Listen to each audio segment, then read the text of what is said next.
Guys, current affairs funda में आप सभी का स्वागत है। मैं हूं आपके साथ अभिषेक शर्मा और आज के इस वीडियो सेशन में हम अप्रैल फर्स्ट वीक के सभी इंपॉर्टेंट करंट अफेयर्स एमसीक्यूज एक साथ कवर करने वाले हैं। जो एस्पिरेंट्स हमारे डेली करंट अफेयर्स नहीं देख पाए हैं वो इस वीडियो के थ्रू अपने अप्रैल फर्स्ट वीक के सभी करंट अफेयर्स एक साथ कवर कर सकते हैं। साथ ही गाइस, इस सेशन को शुरू करने से पहले आप सभी को बताना चाहूँगा, यदि आप हमारे daily current affairs PDF, weekly PDF और मंथली पीडीएफ चाहते हैं तो इस वीडियो के फर्स्ट कमेंट में या फिर डिस्क्रिप्शन में दिए गए लिंक पर क्लिक करके पा सकते हैं। साथ ही आप गूगल प्ले स्टोर से करंट अफेयर्स फंडा ऐप को भी इंस्टॉल कर लीजिए, क्योंकि जो भी हमारा पीडीएफ मटेरियल है जिसमें हम आपको करंट अफेयर्स के साथ साथ स्ट्रेटेजी भी प्रोवाइड कराते हैं, ये सभी मटेरियल आपको हमारी करंट अफेयर्स फंडा ऐप पर ही उपलब्ध हो पाएगा। इसके लिए यदि आप हमारा पीडीएफ कोर्स बाय करना चाहते हैं तो आप या तो ऐप से डायरेक्ट परचेज कर सकते हैं या फिर आपको लिंक दिया गया है इस वीडियो के कमेंट बॉक्स में या फिर डिस्क्रिप्शन में, उस पर क्लिक करके भी आप हमारा पीडीएफ कोर्स बाय कर सकते हैं। तो चलिए फिर करते हैं शुरुआत इस वीडियो सेशन की।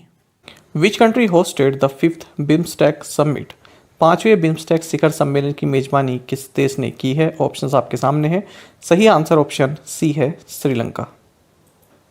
तो देखिए, प्राइम मिनिस्टर नरेंद्र मोदी ने 5th बिम्स्टेक का मतलब है bay of Bengal initiative for multi sectoral technical and economic cooperation. तो ये जो ऑर्गेनाइजेशन है इसकी एक समिट हुई है, 5th एडिशन रहा और वर्चुअली हुई है। ये श्रीलंका ने इसको होस्ट किया है। आपको जानना चाहिए इस समिट का थीम रहा towards a resilient region, prosperous economies, healthy people. देखिए, आपके एग्जाम में बिम्स्टेक से भी क्वेश्चन कई बार पूछा जाता है, खास करके किस साल इसका गठन हुआ था। तो आपको जानना चाहिए जो ये बिम्स्टेक है ये एक रीजनल ऑर्गेनाइजेशन है और बैंकॉक डिक्लेरेशन के तहत इसकी स्थापना 6 जून 1997 6 जून 1997 को हुई थी। आपको बता दें, पहले इसको बिस्टेक बोला जाता था क्योंकि उस वक्त इसमें म्यांमार शामिल नहीं था। बिस्टेक का मतलब क्या हुआ? बांग्लादेश, इंडिया, श्रीलंका और थाईलैंड, केवल ये 4 कंट्री इसमें शामिल थी। उसके बाद म्यांमार इसमें शामिल हुआ 22 दिसंबर 1997 को। तो अब हो गई ये 5 कंट्रीज। उसके बाद 2004 को नेपाल और भूटान भी इसमें शामिल हो गए और टोटल कंट्रीज हो गई 7। तो आप याद रखेंगे 1997 में इसकी स्थापना हुई थी। बाकी आपको जानना चाहिए जो बिम्स्टेक है इसका सेक्रेटेरिएट ढाका, बांग्लादेश में है। चलिए आगे बढ़ते हैं। Doctor Renu Singh named as the next director of Forest Research Institute FRI। The FRI is located at which place? पूछ रहे हैं कि डॉक्टर रेणु सिंह को वन अनुसंधान संस्थान के अगले निदेशक के रूप में नामित किया गया है। आपको बताना है जो ये वन अनुसंधान संस्थान है FRI ये किस स्थान पर है? सही आंसर ऑप्शन सी है, देहरादून। तो डॉक्टर रेणु सिंह जो सीनियर IFS ऑफिसर हैं ये नेक्स्ट डायरेक्टर होंगी forest Research institute Dehradun, Uttarakhand की, और ये AS रावत को सक्सीड करेंगी। The Pradhanmantri Sangrahalaya covers the life and contribution of all the dash Indian prime ministers so far. Pradhanmantri Sangrahalaya अब तक के सभी कितने भारतीय प्रधानमंत्रियों के जीवन और योगदान को कवर करता है? ऑप्शंस आपके सामने है। सही आंसर ऑप्शन सी है, 14। जानेंगे इस क्वेश्चन के बारे में। देखिए, नेहरू मेमोरियल म्यूजियम जो है ये न्यू दिल्ली में है और इसका विस्तार किया जा रहा है क्योंकि यहाँ पर प्रधानमंत्री संग्रहालय भी बनाया जा रहा है। तो इसमें न केवल जो हमारे first prime minister Jawaharlal Nehru बल्कि उनके साथ साथ उनके बाद जितने भी प्राइम मिनिस्टर रहे हैं उन सभी के बारे में जानकारी मिलेगी। फिलहाल यहाँ पर केवल प्राइम मिनिस्टर जो हमारे फर्स्ट रहे हैं जवाहरलाल नेहरू, इनसे संबंधित जानकारियाँ अवेलेबल हैं। आपको जानना चाहिए 3 मूर्ति स्टेट में लोकेटेड है और ये जो PM म्यूजियम है या फिर प्रधानमंत्री संग्रहालय है अप्रैल 14 को इसको इनोग्रेट किया जाएगा क्योंकि 14 अप्रैल को जो BR अम्बेडकर हैं इनकी बर्थ एनिवर्सरी होती है। तो जितने भी हमारे अब तक के 14 इंडियन प्राइम मिनिस्टर्स रहे हैं उन सभी की लाइफ और उन सभी के समय को यहाँ पर आप जान सकते हैं फोटोज़ के थ्रू, वीडियोज़ के थ्रू। और इस म्यूजियम को अप्रूव किया था 2018 में अप्रूव इसको किया गया था। Which bank will acquire cities India consumer businesses for 12,325 crore rupees? कौन सा बैंक सिटी के भारतीय उपभोक्ता व्यवसायों को 12,325 करोड़ रुपए में अधिकृत खरीदेगा? ऑप्शंस आपके सामने है। सही आंसर ऑप्शन बी है, एक्सिस बैंक। तो देखिए, private sector lender axis bank ये जो सिटी ग्रुप है इसका जो इंडिया में कंज्यूमर बिजनेस है उसको 12,325 करोड़ रुपए या फिर 1.6 बिलियन US डॉलर आप कह सकते हैं इसमें जो है एक्वायर करेगा। हाल ही में हमने पढ़ा था कि एक्सिस बैंक ने जो एजुकेटेड वीमेन हैं उनके लिए हाउस वर्क इज़ वर्क इस तरह का एक इनिशिएटिव शुरू किया था, तो इसलिए भी एक्सिस बैंक चर्चा में रहा और हमने इसको MCQ फॉर्मेट में भी देखा था। बाकी आपको जाना चाहिए एक्सिस बैंक के CEO अमिताभ चौधरी हैं, हेडक्वार्टर्स मुंबई में है और टैगलाइन है वर्दी का नाम जिंदगी। Which airport in India has been awarded with the COVID Champion Award at Wings India 2022? Wings India 2022 में भारतीय किस हवाई अड्डे को कोविड चैंपियन पुरस्कार से सम्मानित किया गया है? ऑप्शंस आपके सामने हैं और सही आंसर ऑप्शन बी है कोचीन इंटरनेशनल एयरपोर्ट। तो देखिए कोचीन इंटरनेशनल एयरपोर्ट लिमिटेड को कोविड चैंपियन अवार्ड दिया गया है विंग्स इंडिया 2022 के दौरान। आपको जानना चाहिए जो ये विंग्स इंडिया है ये एशिया का लार्जेस्ट इवेंट है यदि हम सिविल एविएशन से संबंधित बात करें, और इस विंग्स इंडिया को मिनिस्ट्री ऑफ सिविल एविएशन ने फिक्की के साथ मिलकर हैदराबाद के बेगमपेट एयरपोर्ट पर ऑर्गेनाइज किया है।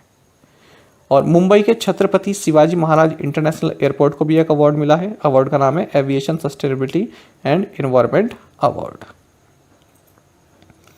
विच airport has been adjudged as the best airport under the general category at Wings India 2022? पूछ रहे हैं कि विंग्स इंडिया 2022 में सामान्य श्रेणी के तहत किस हवाई अड्डे को सर्वश्रेष्ठ हवाई अड्डे के रूप में चुना गया है? ऑप्शंस आपके सामने हैं और सही आंसर ऑप्शन सी है कंपेगौड़ा इंटरनेशनल एयरपोर्ट।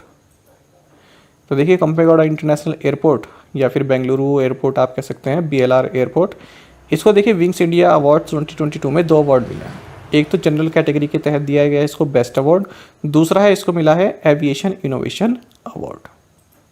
अच्छा, इसने कई सारे अवार्ड जीते हैं। जो बेंगलुरु एयरपोर्ट है तो इसने हाल ही में एयरपोर्ट्स काउंसिल इंटरनेशनल ACI का voice of the customer award भी जीता है और कन्फेडरेशन ऑफ इंडियन इंडस्ट्रीज का कस्टमर ऑब्सेशन अवार्ड भी इसने जीता है। Who is 2021 BBC Indian sports women of the year?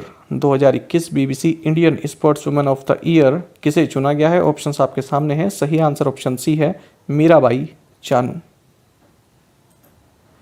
तो आप सभी जानते हैं इंडियन वेट लिफ्टर है मीराबाई चानू। इनको BBC Indian sports women of the year award for 2021 दिया गया है। टोक्यो ओलंपिक्स में इन्होंने 49 kg की कैटेगरी में सिल्वर मेडल जीता था। इंडियन क्रिकेटर सफाली वर्मा, इनको BBC एमर्जिंग प्लेयर अवार्ड दिया गया है। और जो बॉक्सर है लवलीना बोरगोहेन, इन्हें emerging athlete of the year का अवार्ड दिया गया है। चेंज मेकर अवार्ड दिया गया है भारत की जो पैराशूटर है अवनी लेखरा को। साथ ही आपको जानना चाहिए इंडिया की जो फर्स्ट विमेन एथलीट हैं जिन्होंने ओलंपिक मेडल जीता है कर्णम मल्लेश्वरी, इन्हें BBC life time achievement award दिया गया है। The first edition of Indian Ocean Naval Symposium Maritime Exercise 2022 was held in which state? Hind महासागर नौसेना संगोष्ठी समुद्री अभ्यास 2022 का पहला संस्करण किस राज्य में आयोजित किया गया? ऑप्शंस आपके सामने हैं। सही आंसर ऑप्शन ए है गोवा। तो देखिए मेडन एक्सरसाइज यानी कि मेडन एडिशन मतलब कि पहला एडिशन रहा Indian ocean naval symposium maritime exercise 2022 का। IMEX 22 आप इसको कहेंगे, और ये गोवा में भी हुआ है और अरेबियन सी में भी हुआ है। और इस एक्सरसाइज का मकसद यही रहा जो जिसमें नेवीज़ ने इसमें पार्टिसिपेट किया है, जिन कंट्रीज़ की नेवीज़ ने इसमें पार्टिसिपेट किया है, तो मकसद यही रहा कि डिज़ास्टर के टाइम पर किस तरह से हम सहायता कर सकते हैं उसका अभ्यास यहाँ पर किया गया है। तो देखिए हार्बर फेस इसका मरमुगांव पोर्ट गोवा में हुआ और जो सी फेस है ये इसका अरेबियन सी में हुआ है। बांग्लादेश, फ्रांस, इंडिया और ईरान इनकी नेवीज़ ने इसमें पार्टिसिपेट किया है। साथ ही 22 ऑब्जर्वर्स भी इसमें रहे। ये सभी Australia, Bangladesh, France, India, Indonesia, Maldives, Mauritius, Mozambique, Oman, Qatar, Singapore, ये सभी इसमें पार्टिसिपेट किए हैं। Name the Indian origin person who has become the president and CEO FedEx. उस भारतीय मूल के व्यक्ति का नाम बताइए जो फेडेक्स के अध्यक्ष और CEO बन गए हैं। ऑप्शंस आपके सामने हैं। सही आंसर ऑप्शन सी है राज सुब्रमण्यम। जानेंगे इनके बारे में। तो देखिए राज सुब्रमण्यम ये फेडेक्स के प्रेसिडेंट एंड CEO बन गए हैं। आपको जानना चाहिए फेडेक्स जो है ये United states based multinational transportation and courier delivery company है। और आपको जानना चाहिए जो ये सुब्रमण्यम इनका जन्म तिरुवनंतपुरम में हुआ है और ये फ्रेडरिक W. स्मिथ इनको रिप्लेस करेंगे। India's first artificial intelligence and robotics technology park यानी कि art park launched in which state? Bharat का पहला artificial intelligence and robotics technology park किस राज्य में हुआ है? सही आंसर ऑप्शन बी है, कर्नाटका। तो देखिए आर्ट पार्क है ये, और 230 करोड़ रुपए से इसकी शुरुआत हुई है। Indian institute of science IISc Bengaluru Karnataka में। इसका मकसद वही है कि जो रिसर्च एंड डेवलपमेंट के प्रोजेक्ट्स हैं हेल्थ केयर सेक्टर में, एजुकेशन सेक्टर में, mobility, infrastructure, agriculture, retail, cyber security, तो इनसे संबंधित नए नए इनोवेशंस को जो है फंडिंग प्रोवाइड कराना, एक इन्वायरमेंट उनको देना। Sphoorthi Pradata Shri Somaiah is the life story of late Shri Somepalli Somaiah, a noted social worker from which state? Sphoorthi Pradata Shri Somaiya किस राज्य के प्रसिद्ध सामाजिक कार्यकर्ता स्वर्गीय श्री सोमपल्ली सोमैया की जीवन गाथा है? सही आंसर ऑप्शन डी है, आंध्र प्रदेश। तो देखिए हमारे जो वाइस प्रेसिडेंट हैं M वेंकैया नायडू, इन्होंने ये बुक रिलीज की है, इसलिए काफ़ी महत्वपूर्ण है। स्फूर्ति प्रदाता श्री सोमैया, ये लाइफ स्टोरी है श्री सोमपल्ली सोमैया की, जो कि सोशल वर्कर रहे हैं आंध्र प्रदेश से, और इस बुक को लिखा है श्याम प्रसाद ने। Raising and accelerating MSME performance यानी कि ramp is assisted by which bank? Raising and accelerating MSME performance किस बैंक द्वारा सहायता प्राप्त एक कार्यक्रम है? ऑप्शंस आपके सामने है, सही आंसर ऑप्शन ए है, वर्ल्ड बैंक। देखिए बहुत प्यारा क्वेश्चन है और एग्जाम में पूछे जाने की पूरे चांसेस हैं, क्योंकि रैम्प याद रखिएगा किससे संबंधित है, वर्ल्ड बैंक से संबंधित है। तो देखिए यूनियन कैबिनेट ने जो वर्ल्ड बैंक द्वारा एक असिस्टेड प्रोग्राम है raising and accelerating MSME performance, इसके लिए 808 मिलियन $, या फिर आप कह सकते हैं 6062.45 करोड़ रुपीस इसको अप्रूव कर दिया है। तो देखिए जो ये स्कीम रहने वाली है raising and accelerating MSME performance, ये फिजिकल ईयर 2022-23 में संचालित रहेगी। ये एक नई स्कीम है, ये आप जानेंगे, और इसको फंडिंग कर रहा है वर्ल्ड बैंक।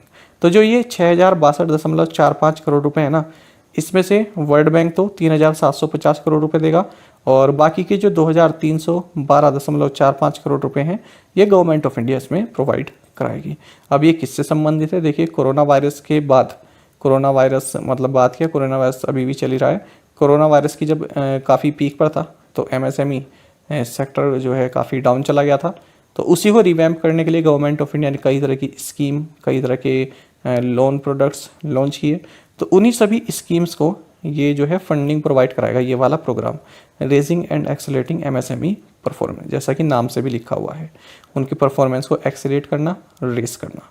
तो इसमें वर्ल्ड बैंक फंडिंग प्रोवाइड करा रहा है भारतीय सरकार को। Who is the world's richest self made billionaire aged 40 and under with 76 billion $, wealth according to Hurun? Hurun के अनुसार 40 वर्ष से कम आयु और 76 बिलियन $, की संपत्ति के साथ दुनिया का सबसे अमीर स्वनिर्मित यानी कि सेल्फ मेड अरबपति कौन है? ऑप्शंस आपके सामने है, सही आंसर ऑप्शन सी है, मार्क जुकरबर्ग।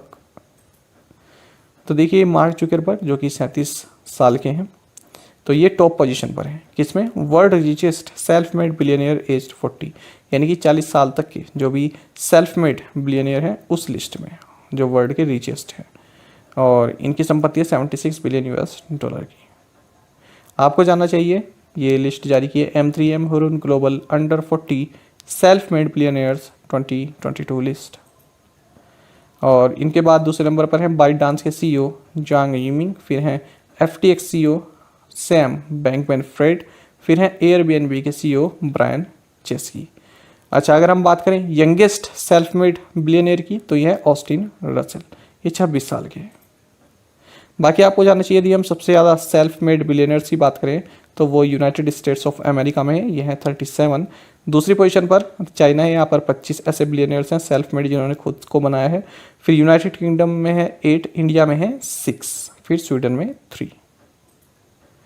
अब यहाँ पर आप देख सकते हैं USA टॉप पर है, फिर चाइना, UK चौथे नंबर पर है, इंडिया। कितने बिलियनियर्स हैं? 6। अगर हम सिटीज़ की बात करें तो देखिए पहले नंबर पर सैन फ्रांसिस्को है, कितने हैं? 15 सेल्फ मेड बिलियनियर्स हैं यहाँ पर। और भारत की अगर बात करें तो 5th पोजीशन पर बेंगलुरु है, यहाँ पर 4 जो है सेल्फ मेड बिलियनियर्स हैं। फिर मुंबई भी है 8th पोजीशन पर, 2 है यहाँ पर।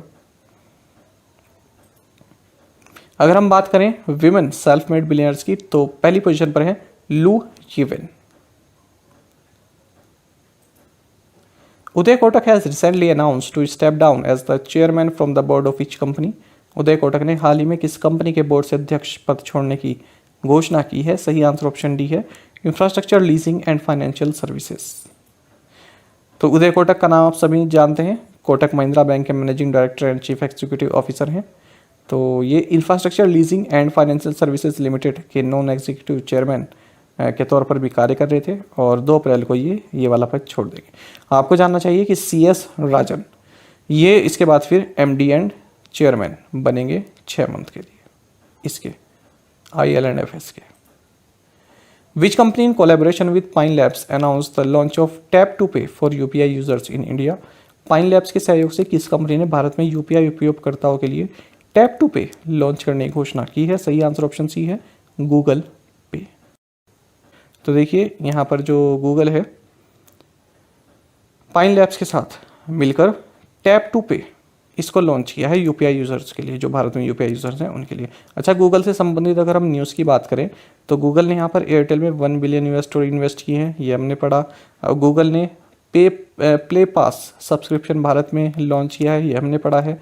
और फ्लिपकार्ट ने हाल ही में इनोवेशन इम्प्रूव करने के लिए गूगल क्लाउड के साथ एक स्ट्रेटेजिक अलायंस जो है साइन किया है, ये हमने पढ़ा है। तो गूगल इन 3 न्यूज़ में भी चर्चा में रहा और हमने MCQ फॉर्मेट में भी इन्हें पढ़ा है। आपके रिवीजन पर्पस के लिए यहाँ पर बताया गया है, याद रखिएगा। Who took over as the managing director of the Delhi Metro Rail Corporation DMRC। तो दिल्ली मेट्रो रेल कॉरपोरेशन के प्रबंध निदेशक के रूप में किसने पदभार संभाला है? सही आंसर ऑप्शन बी है, विकास कुमार। तो विकास कुमार जो कि इंडियन रेलवे ट्रैफिक सर्विसेज के ऑफिसर हैं, ये अब Delhi Metro Rail Corporation DMRC के नए मैनेजिंग डायरेक्टर नियुक्त किए गए हैं अगले 5 साल के लिए। और इन्होंने मंगू सिंह इनको सक्सीड किया है, जो कि साल 2012 से इस पद पर कार्यरत थे। Which bank recorded the highest value of frauds from April to December 2021। अप्रैल से दिसंबर 2021 में किस बैंक के साथ सबसे ज़्यादा धोखाधड़ी हुई है? ऑप्शंस आपके सामने हैं और सही आंसर ऑप्शन डी है, पंजाब नेशनल बैंक। देखिए आप इसको देख सकते हैं, RBI का ये डेटा है। Punjab national bank number of frauds 10 है और कितने वैल्यू के हैं ये? 4,820 करोड़ रुपए के। फिर है बैंक ऑफ इंडिया। तो देखिए बैंक ऑफ इंडिया में ना जो नंबर ऑफ फ्रॉड्स हैं वो तो ज़्यादा हुए हैं, सबसे ज़्यादा बैंक ऑफ इंडिया में ही है 13। इससे कम फ्रॉड्स जो हैं पंजाब नेशनल बैंक में। लेकिन अगर हम अमाउंट इन्वॉल्व की बात करें तो उस हिसाब से सबसे ज़्यादा पंजाब नेशनल बैंक में 4820 करोड़ रुपए। और यहाँ पर अगर आप देखें बैंक ऑफ इंडिया में तो ये है 3925 करोड़ रुपए। ठीक है, तो नंबर ऑफ फ्रॉड्स तो बैंक ऑफ इंडिया में ज़्यादा है, लेकिन यदि हम अमाउंट की बात करें तो वो पंजाब नेशनल बैंक में सबसे ज़्यादा है। तीसरे नंबर पर SBI है, चौथे पर येस बैंक और 5वें पर है कैनरा बैंक। तो देखिए 27 शेड्यूल्ड कमर्शियल बैंक्स और फाइनेंशियल इंस्टीट्यूशंस, इनमें जो फ्रॉड्स हैं तो इन सभी जो टोटल फ्रॉड्स इनमें पाए गए उनमें से 96 केसेस ऐसे हैं जिसमें कि 100 करोड़ से ज़्यादा के फ्रॉड्स हैं अप्रैल से दिसंबर 2021 की बात करें। और ओवरऑल जो फ्रॉड्स की वैल्यू है वो है 34,097 करोड़ रुपए। तो ऐसा RBI ने एक डेटा जो है शो किया है, उसमें बताया गया है।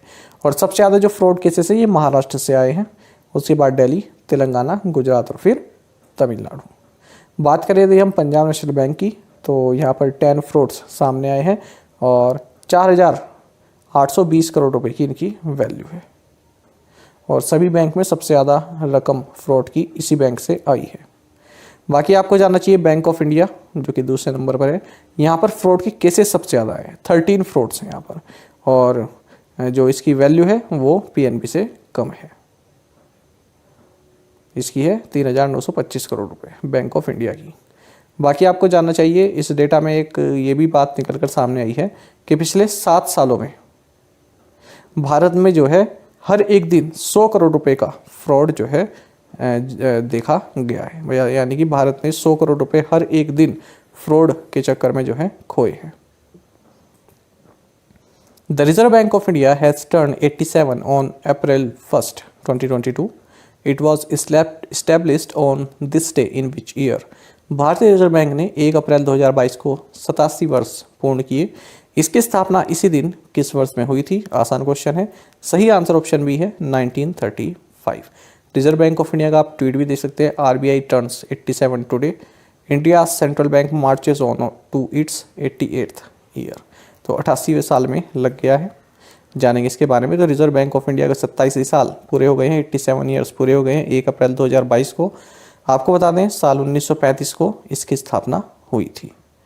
और हेल्टन यंग कमीशन की रिकमेंडेशन में RBI को इस्टेब्लिश किया गया था under reserve Bank of India act 1934।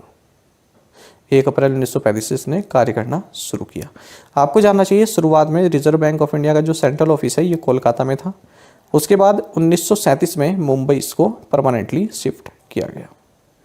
और जब इसका नेशनलाइजेशन हुआ 1949 में, उसके बाद से ये जो है गवर्नमेंट ऑफ इंडिया के अंतर्गत आता है, fully owned by the government of India.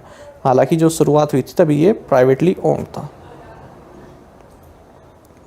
Which state has announced to launch Vinaya Samarasya awareness programme?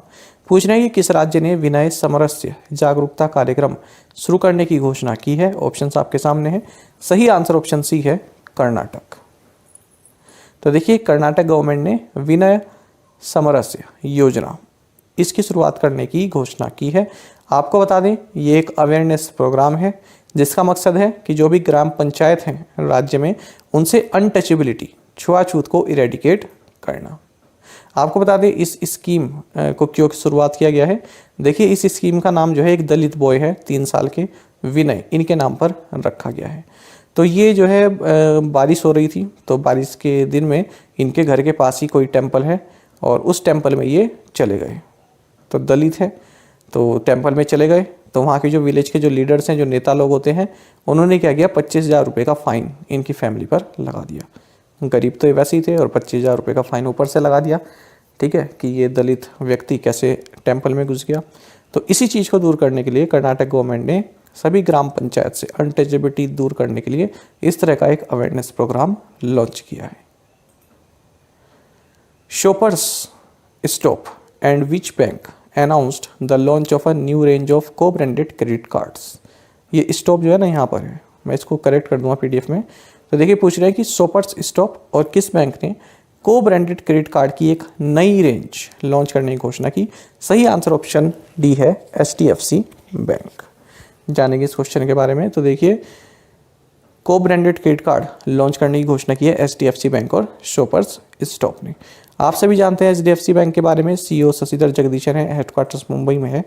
Tagline we understand your world है। हाल ही में हमने देखा था कि HDFC बैंक ने IDRCL में 15% स्टेक एक्वायर किए हैं। Unified payments interface cross the dash crore mark in terms of volume in March month. पूछ रहे हैं कि यूनिफाइड पेमेंट्स इंटरफेस यानी कि UPI ने मार्च महीने में वॉल्यूम के मामले में कितने करोड़ का आंकड़ा पार किया है? ऑप्शंस आपके सामने हैं।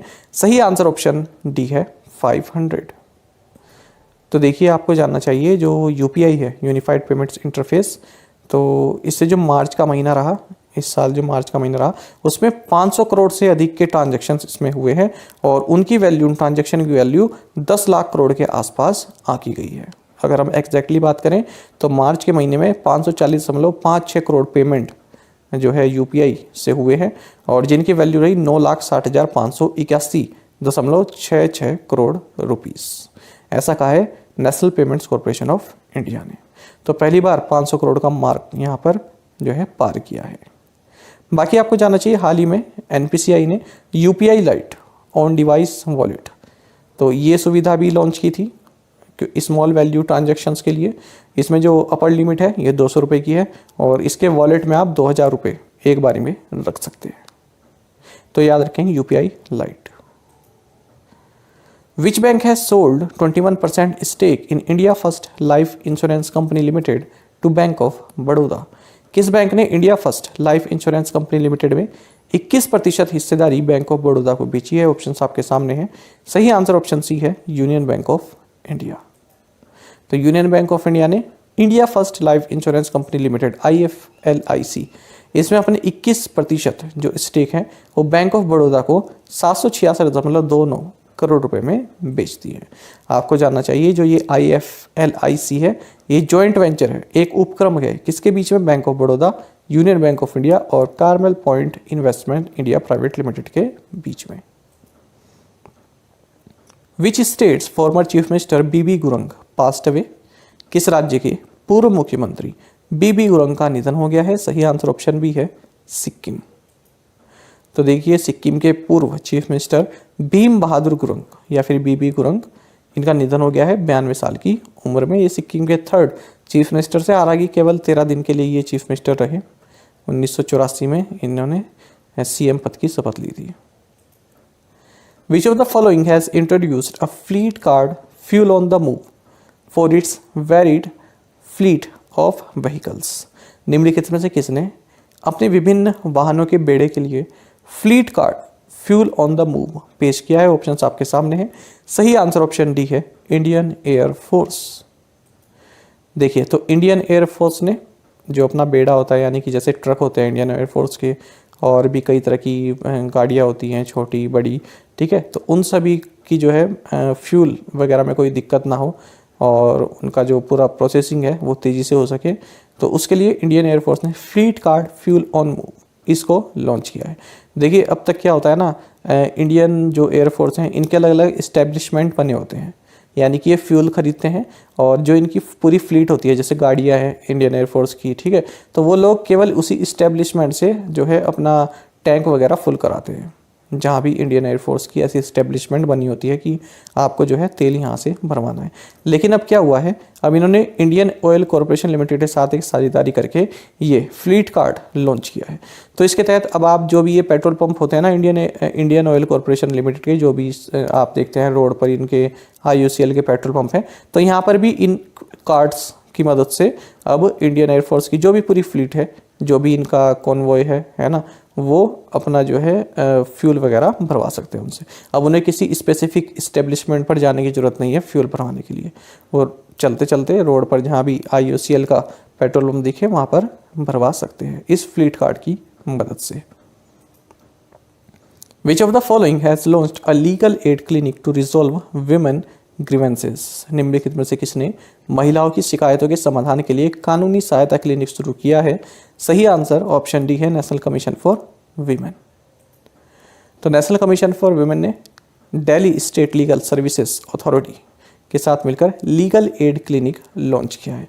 आपको बता दें ये एक सिंगल विंडो फैसिलिटी है और जो भी महिलाएं हैं उनकी कोई दिक्कत है, कोई परेशानी है, तो उसके लिए इनको फ्री लीगल असिस्टेंस इसके थ्रू दिया जाएगा।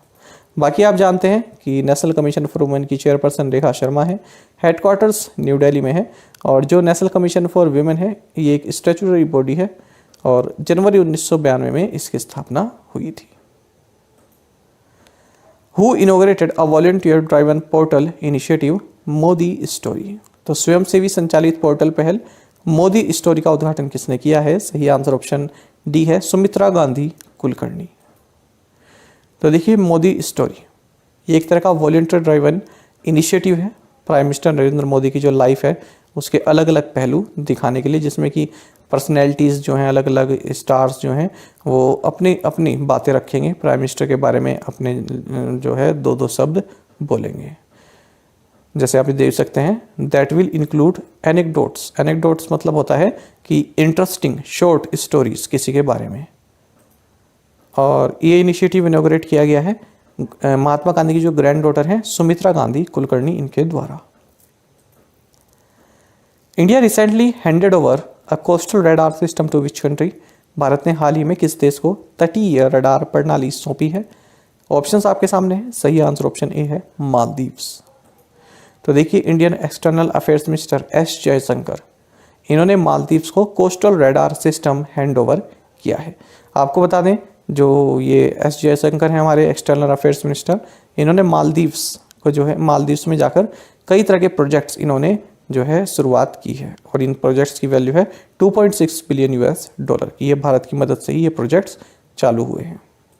बाकी आपको जानना चाहिए मालदीव्स की कैपिटल माले है, प्रेसिडेंट हैं आपके इब्राहिम मोहम्मद सोली, और ये आपके लिए जानना चाहिए यहाँ की संसद का नाम है पीपल्स मजलिस। ठीक है, पीपल्स मजलिस।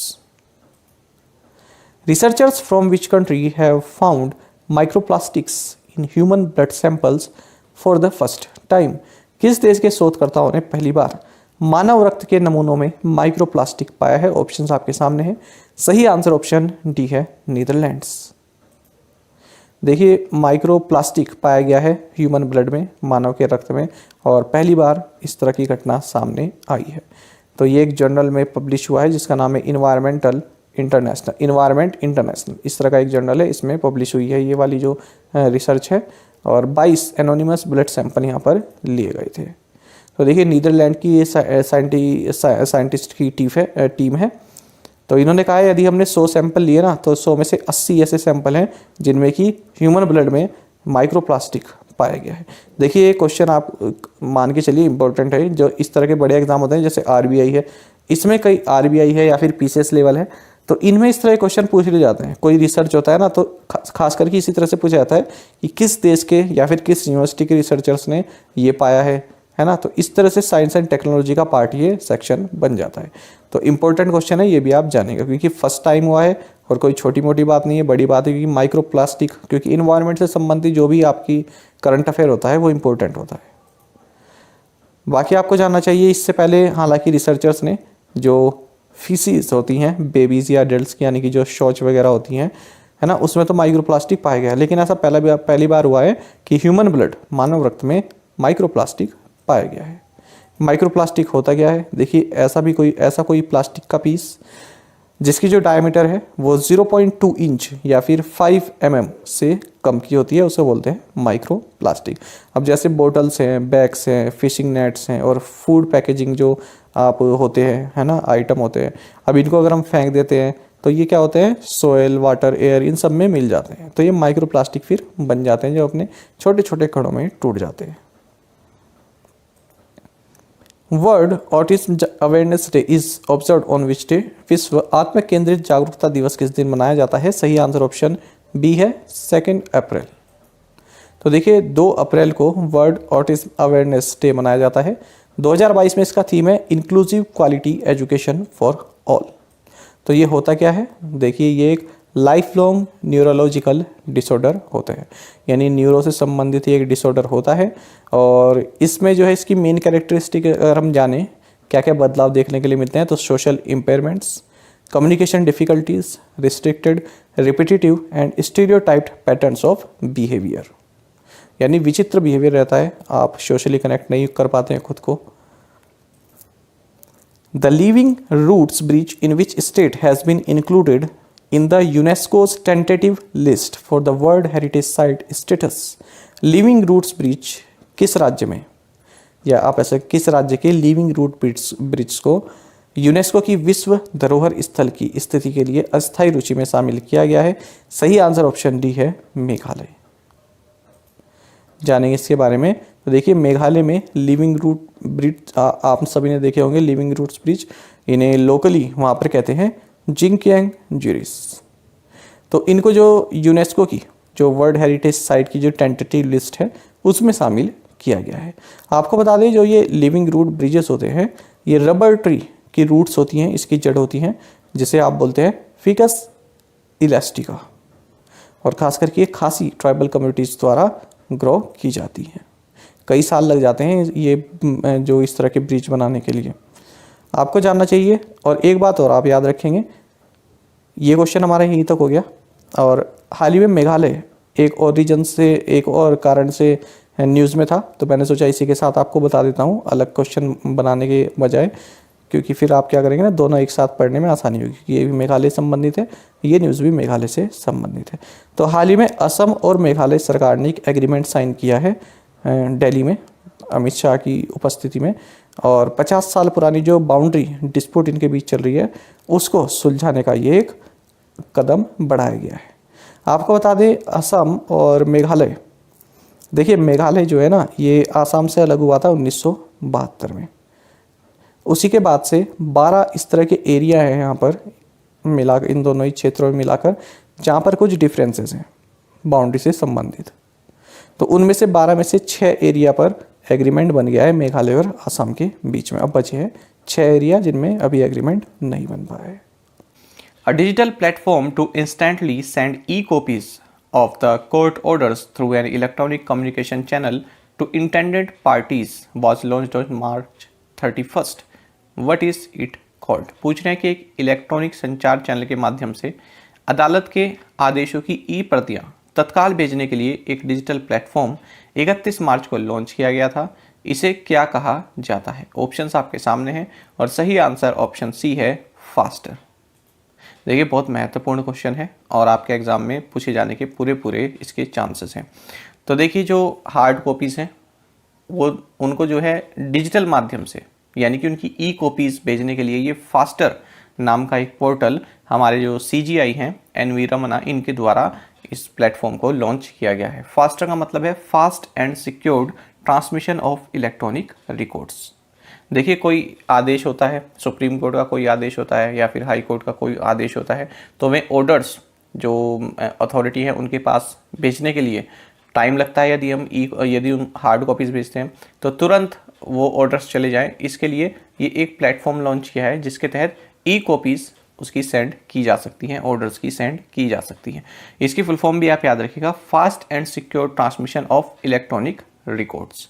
कभी कभी ऐसे पूछ लेते हैं कि हाल ही में फास्टर इनोग्रेट किया गया सुप्रीम कोर्ट के जो चीफ जस्टिस हैं उनके द्वारा, इसमें आप बताइए टी का मतलब क्या है? तो टी का मतलब होगा ट्रांसमिशन। इस तरह से भी क्वेश्चन पूछ लिया जाता है।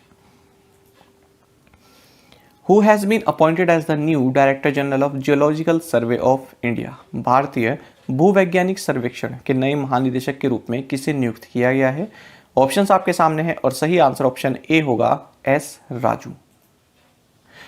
तो एस राजू को जियोलॉजिकल सर्वे ऑफ इंडिया यानी कि GSI का नया डायरेक्टर जनरल नियुक्त किया गया है और ये RS गरकाल इनको सक्सीड कर रहे हैं। आपको जानना चाहिए जियोलॉजिकल सर्वे की स्थापना 1851 में हुई थी और ये मिनिस्ट्री ऑफ माइंस के अंतर्गत आता है। इसका हेडक्वार्टर्स कोलकाता वेस्ट बंगाल में है। हाल ही हमने इसी तरह का एक क्वेश्चन ये भी पढ़ा था कि जो FRI है देहरादून में, इसकी जो डायरेक्टर बनाई गई हैं ये है Renu Singh, forest Research institute. Which state will host the Khelo India university games 2021? कौन सा राज्य खेलो इंडिया यूनिवर्सिटी गेम्स 2021 की मेजबानी करेगा? सही आंसर ऑप्शन सी है, कर्नाटक।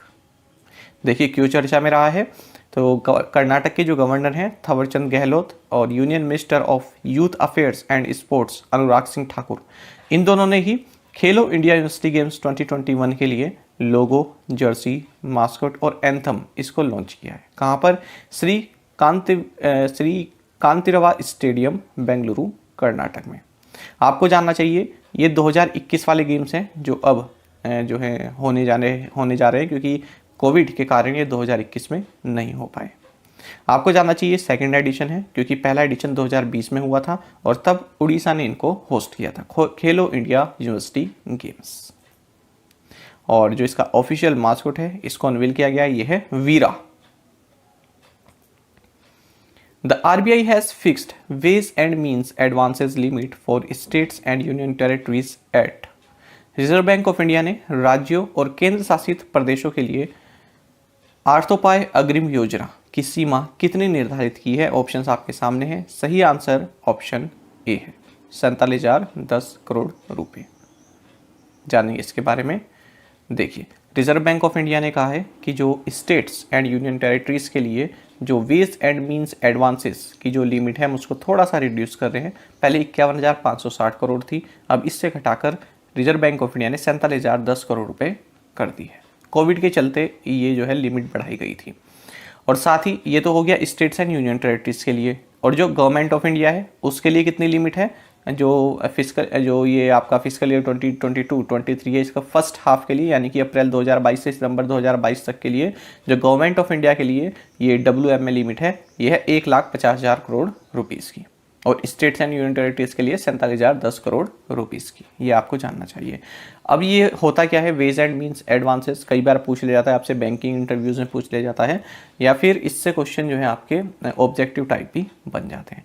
तो देखिए ये एक टेम्पोररी लोन फैसिलिटीज़ होती हैं, यानी कि reserve Bank of India temporarily कुछ पैसा सेंट्रल गवर्नमेंट को या फिर स्टेट गवर्नमेंट यूनियन टेरिटरीज को प्रोवाइड कराता है जब उनकी जो रिसीट एंड पेमेंट्स हैं उसमें मिसमैच होता है। तो देखिए इसको बोलते हैं फिर वेज एंड मींस एडवांसेस, और ये फैसिलिटी साल 1997 में इंट्रोड्यूस की गई थी।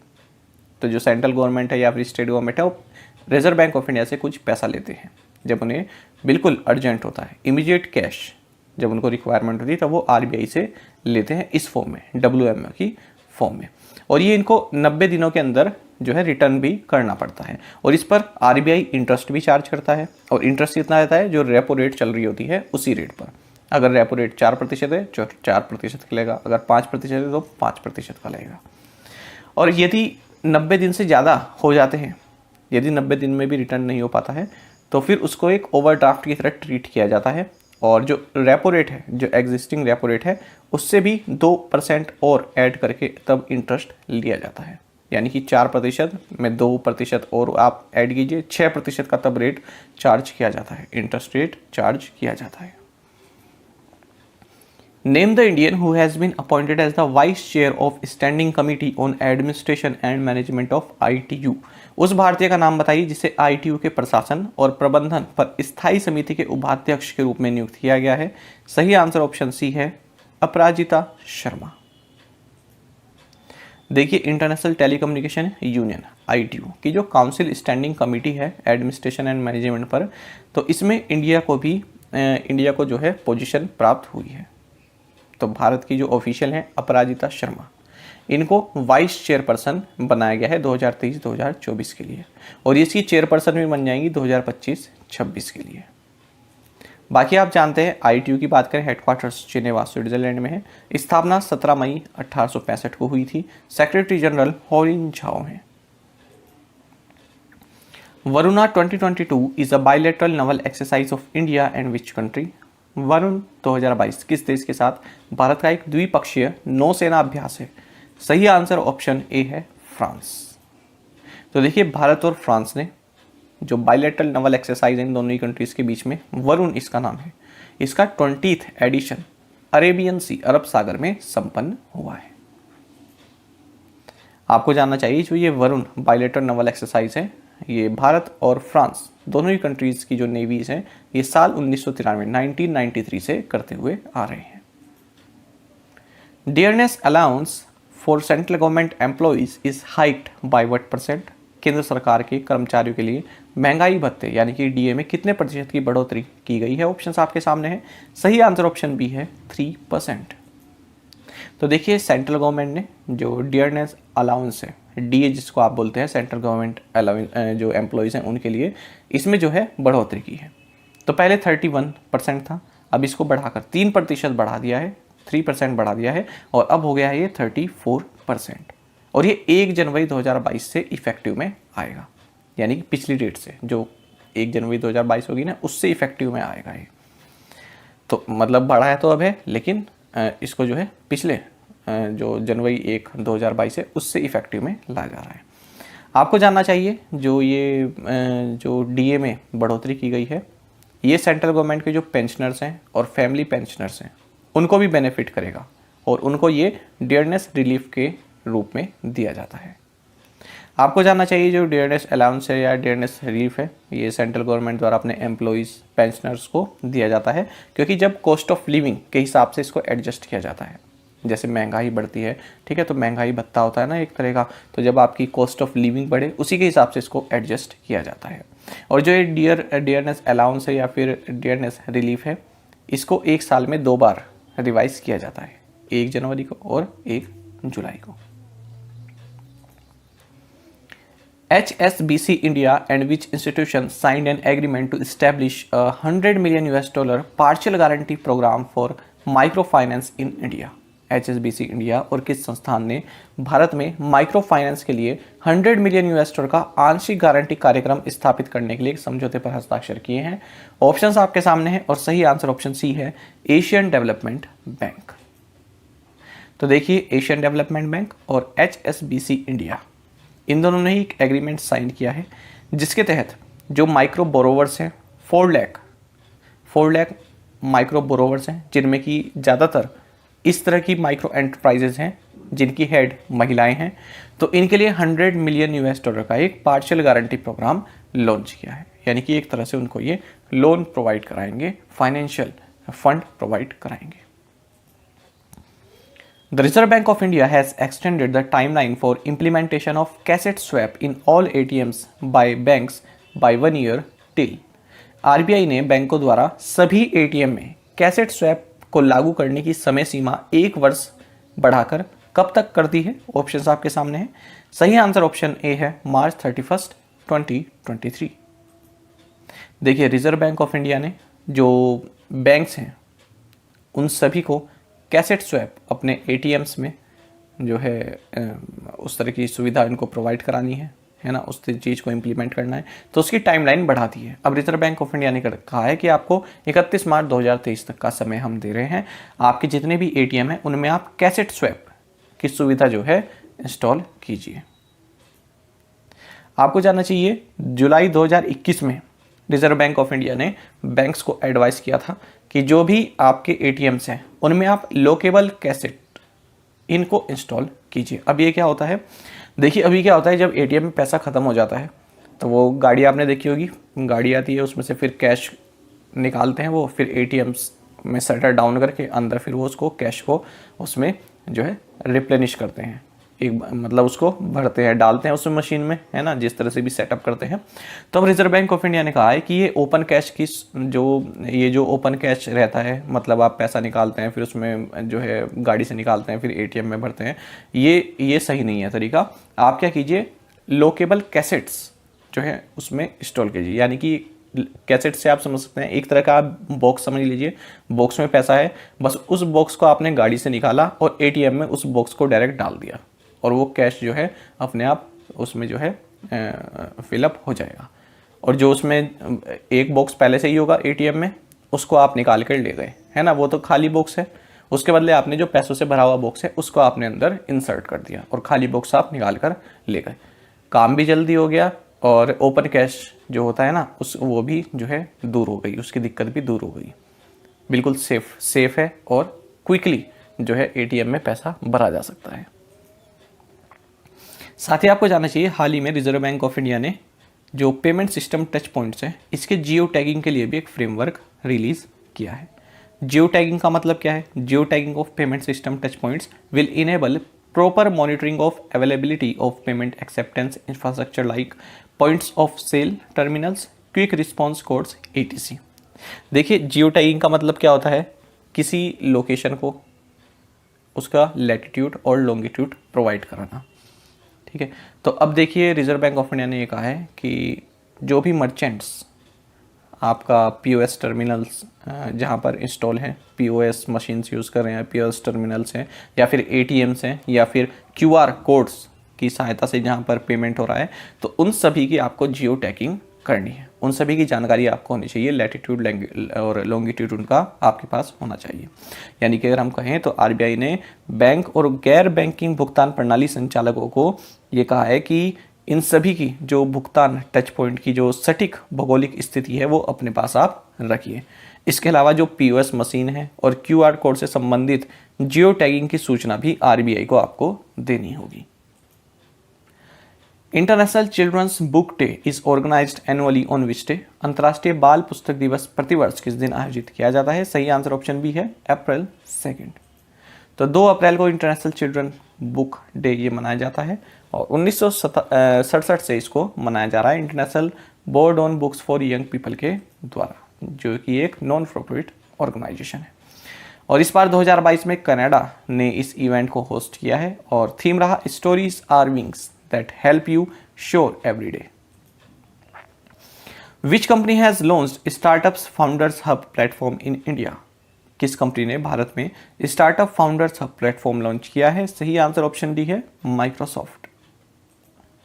तो देखिए, माइक्रोसॉफ्ट ने Microsoft for startups founders hub इसको भारत में लॉन्च किया है। इसका मकसद ये है कि जो अर्ली स्टेज स्टार्टअप्स फाउंडर्स हैं, यानी कि जिन्होंने अभी अभी स्टार्टअप फाउंड किया है, अपने शुरुआती दिनों में है, उनको सहायता प्रोवाइड कराई जाए। तो इसमें देखिए, जो अर्ली स्टार्टअप्स हैं उनको free access to technology, tools and resources ये सब भी प्रोवाइड कराए जाएंगे। साथ ही मेंटरशिप की सुविधा भी इनको दी जाएगी।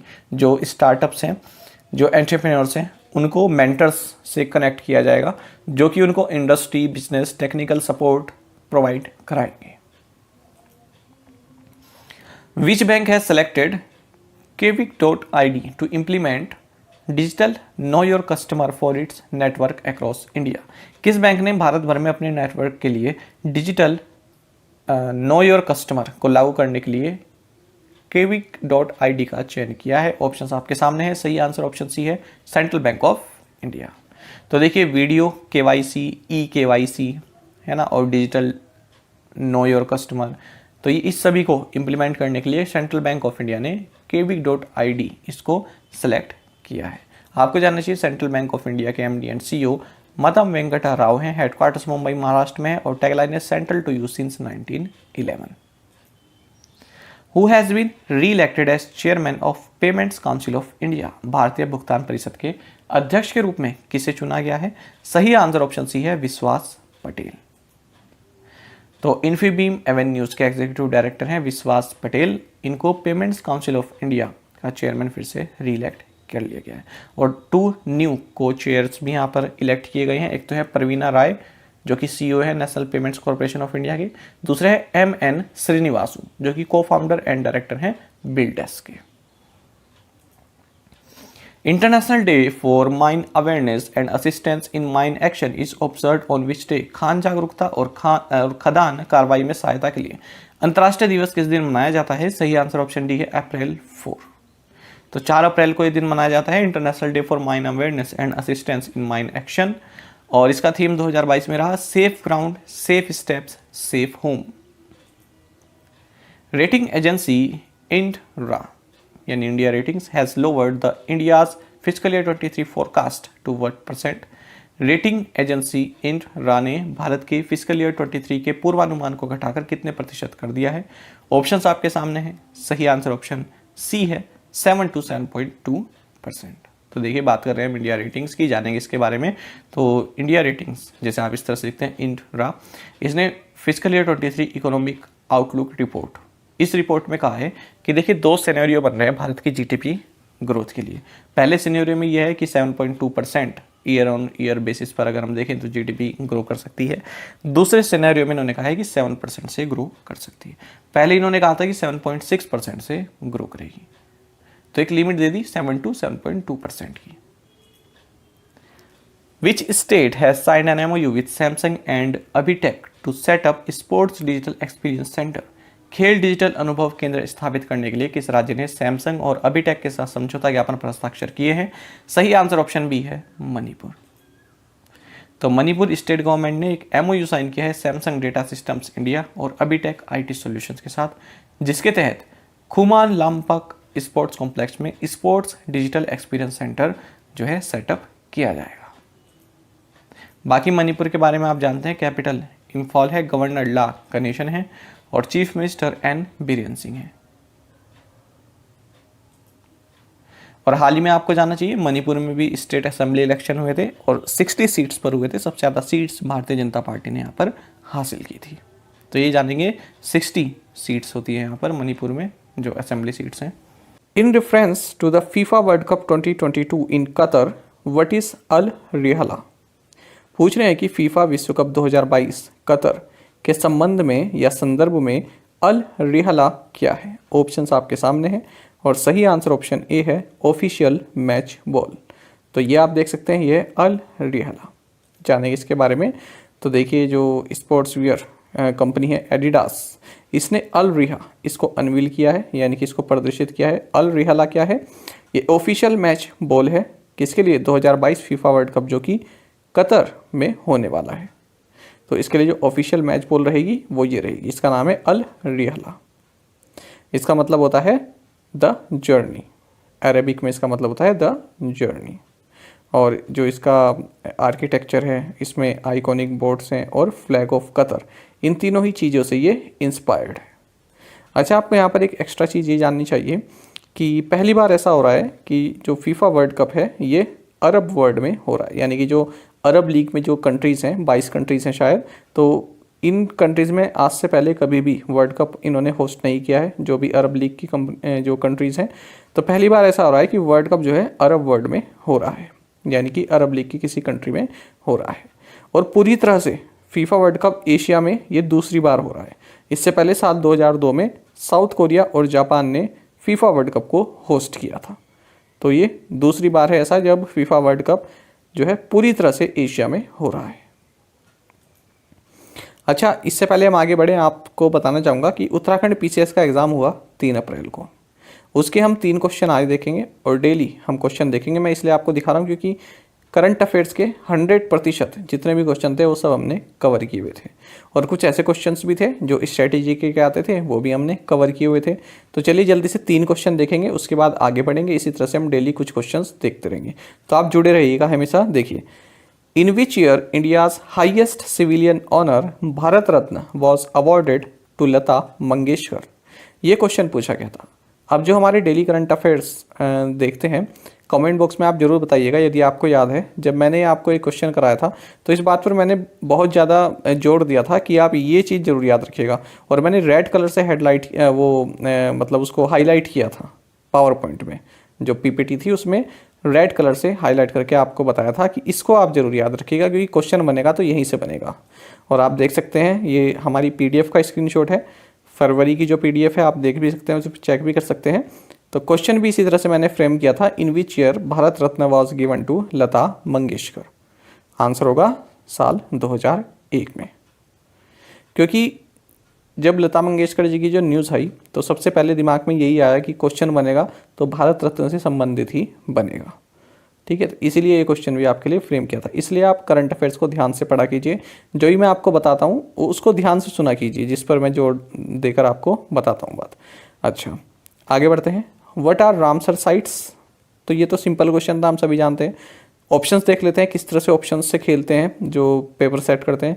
Monuments of international importance, mountains of international importance, wetlands of international importance, या फिर वॉल्केनोज ऑफ इंटरनेशनल इंपॉर्टेंस।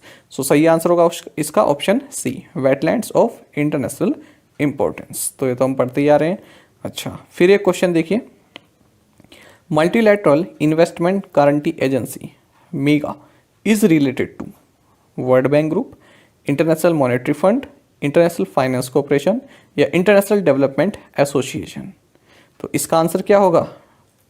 ये मैंने हाल ही में आपके साथ टेलीग्राम पर ये एक नोट शेयर किया था, current affairs funda study notes, आप देख भी सकते हैं। शायद 1-2 हफ्ते पहले की बात है जब मैंने आपके साथ ये शेयर किया था।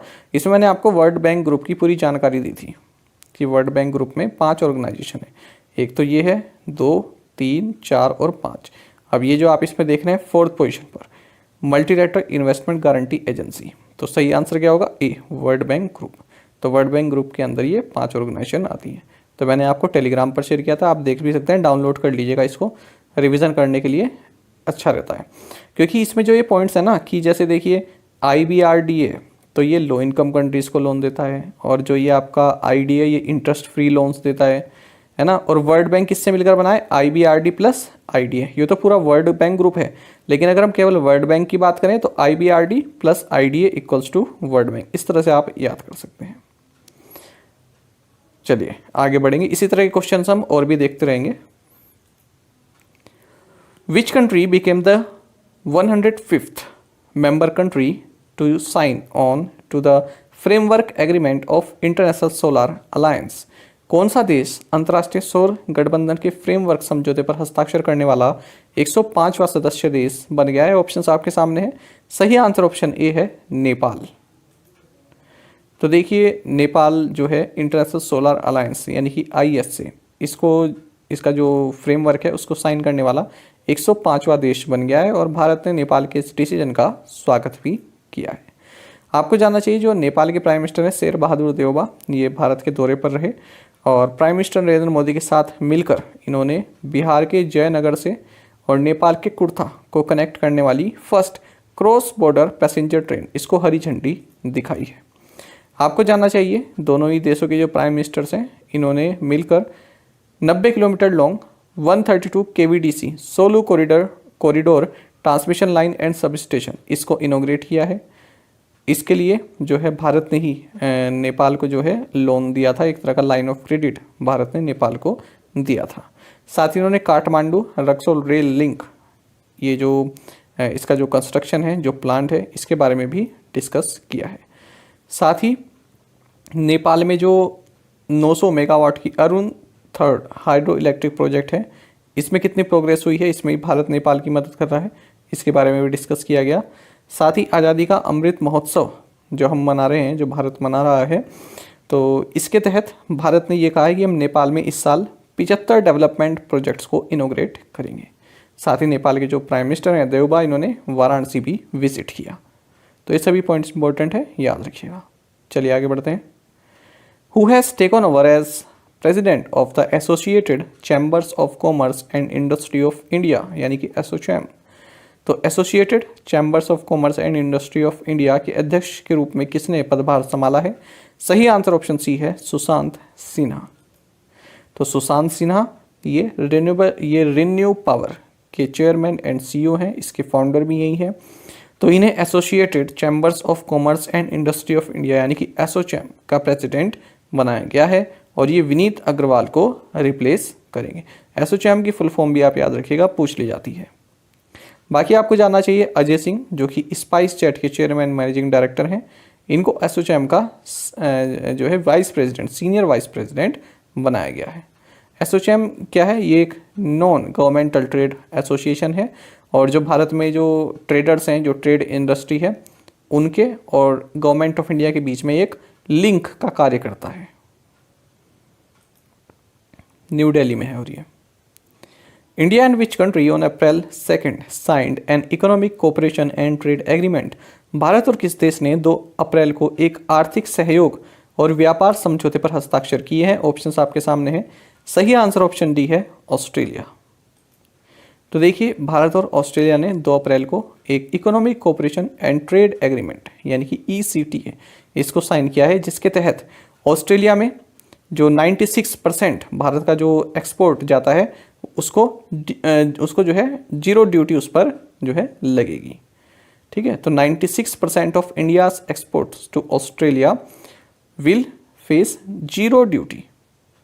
बाकी आपको जानना चाहिए, और अगले 5 साल में ये जो 96% है इंडिया का जो एक्सपोर्ट है वो 100% यानी कि जितना भी माल ऑस्ट्रेलिया में जा रहा है भारत से, उसमें जो है जीरो ड्यूटी लगेगी। एक तरह का टैक्स आप कह सकते हैं, उसको जीरो लगेगा वो। ठीक है, बाकी आपको जानना चाहिए इस पैक्ट के तहत जो भारत और ऑस्ट्रेलिया के बीच में जो ट्रेड है वो 45 to 50 बिलियन $US होने की उम्मीद है अगले 5 साल में, और फिलहाल ये 27 बिलियन $US का है। साथ ही इस एग्रीमेंट के साइन होने से 1 मिलियन जॉब्स जो है भारत में क्रिएट होंगी, ऐसा कहा गया है। बाकी आपको ये भी जानना चाहिए कि जो ऑस्ट्रेलिया का एक्सपोर्ट है, जो भारतीय मार्केट में जो ऑस्ट्रेलिया का जो सामान आता है उस पर मतलब वो 85% ऐसा सामान जो है उस पर जीरो ड्यूटी रहेगी। यानी कि अगर 100 यूनिट सामान आ रहा है तो 85 यूनिट पर जो है ड्यूटी जो है जीरो लगेगी। इसी तरह से यहाँ पर यदि 100 यूनिट भारत का सामान ऑस्ट्रेलिया में जा रहा है तो 96 यूनिट पर जीरो ड्यूटी जो है फैच करेगा। बाकी आपको जानना चाहिए, फरवरी के महीने में इंडिया ने एक फ्री ट्रेड एग्रीमेंट भी साइन किया था UAE के साथ, और भारत जो है Israel, Canada, UK and EU के साथ FTA free trade agreement sign करने का प्लान कर रहा है। Who is the author of the book titled not just a night watchman my innings in the BCCI। तो इस पुस्तक के लेखक कौन है? सही आंसर ऑप्शन ए है, विनोद राय। तो विनोद राय को आप जानते ही होंगे, ये कंप्ट्रोलर एंड ऑडिटर जनरल रह चुके हैं पहले ही, और उसके बाद इन्होंने BCCI के एडमिनिस्ट्रेटर के रूप में भी कार्य किया जब सुप्रीम कोर्ट ने इन्हें अपॉइंट किया था। तो इन्होंने ये पुस्तक लिखी है not just a night watchman my innings in the BCCI। और हाल ही में आपको जानना चाहिए, न्यूज़ में इसलिए भी थी क्योंकि जो कल्याण ज्वेलर्स हैं, इन्होंने विनोद राय को अपना chairman and independent non executive director नियुक्त किया है।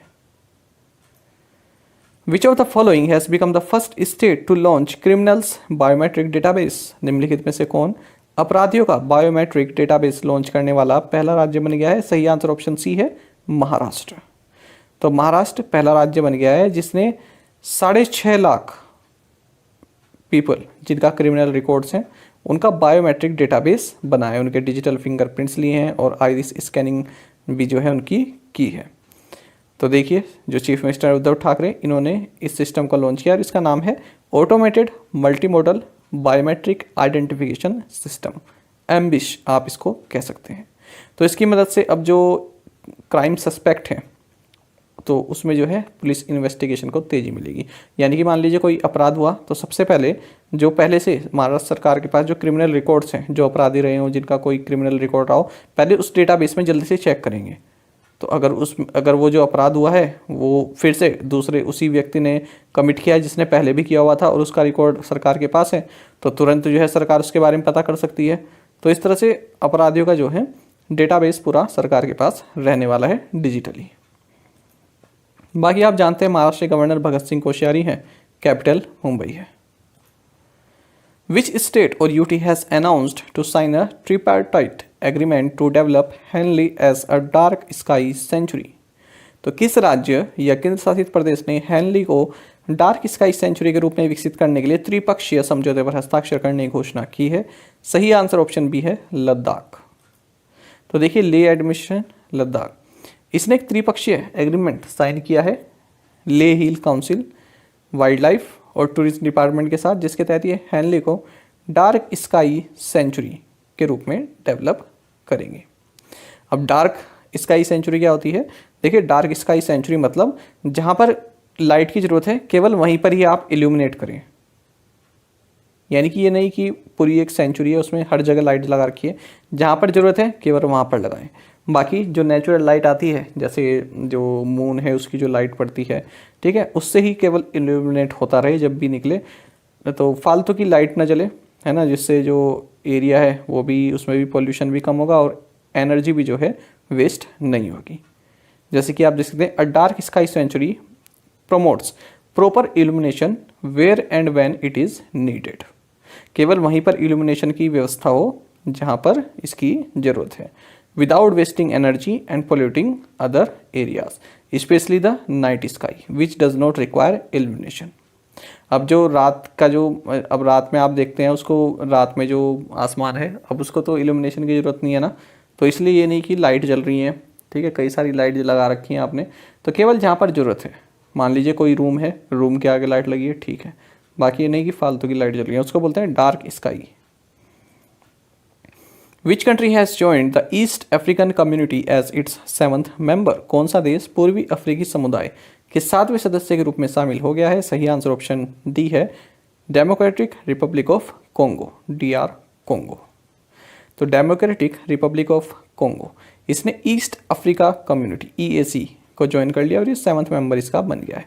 इसके अलावा Burundi, Kenya, Rwanda, south Sudan, Tanzania और युगांडा भी इसके मेंबर हैं। स्थापना इसकी 1967 में हुई थी। हेडक्वार्टर इसका अरुषा, तंजानिया में। बाकी आपको जानना चाहिए जो ये DR कोंगो है, इसकी जो करेंसी है कोंगोलीज फ्रैंक है और कैपिटल है Kinshasa. International day of conscience is celebrated on which day? अंतर्राष्ट्रीय अंतरात्मा दिवस किस दिन मनाया जाता है? ऑप्शंस आपके सामने हैं, सही आंसर ऑप्शन डी है अप्रैल 5। तो 5 अप्रैल को ये मनाया जाता है इंटरनेशनल डे ऑफ कंसाइंस। और आपको जानना चाहिए 25 जुलाई 2019 को यूनाइटेड नेशंस जनरल असेंबली द्वारा इस डे को इस्टेब्लिश किया गया था। तो नया ही है बिल्कुल, हाल ही में जो है इस डे को मनाया जाना शुरू हुआ, इसलिए इंपॉर्टेंट है आपके लिए। और जो सबसे पहली बार 5 अप्रैल 2020 को ये मनाया गया। इस बार 2022 में इसका थीम है promote the culture of peace with love and conscience. Who has been appointed the new chairman of the National Accreditation Board for Hospitals and Healthcare Providers? अस्पतालों और स्वास्थ्य सेवा प्रदाताओं के लिए राष्ट्रीय प्रत्यायन बोर्ड का नया अध्यक्ष किसे नियुक्त किया गया है? सही आंसर ऑप्शन बी है महेश वर्मा। तो गुरु गोविंद सिंह इंद्रप्रस्थ यूनिवर्सिटी के वाइस चांसलर हैं ये महेश वर्मा। इनको national accreditation board for hospitals and health care providers NABH का नया चेयरमैन नियुक्त किया गया है। आपको जानना चाहिए जो ये NABH है ये क्वालिटी काउंसिल ऑफ इंडिया का कॉन्स्टिट्यूएंट बोर्ड है और जो हेल्थ केयर ऑर्गेनाइजेशन है उनको मान्यता देना, उनको सर्टिफाई करना और जो उनका इम्पैनलमेंट प्रोग्राम है उसके लिए रिस्पॉन्सिबल है NABH। State of world population 2022 report is released by, तो तो ये रिपोर्ट जो है स्टेट ऑफ वर्ल्ड पॉपुलेशन 2022 किसके द्वारा रिलीज की गई है? सही आंसर ऑप्शन सी है, UNFPA। तो UNFPA का मतलब है यूनाइटेड नेशंस पॉपुलेशन फंड।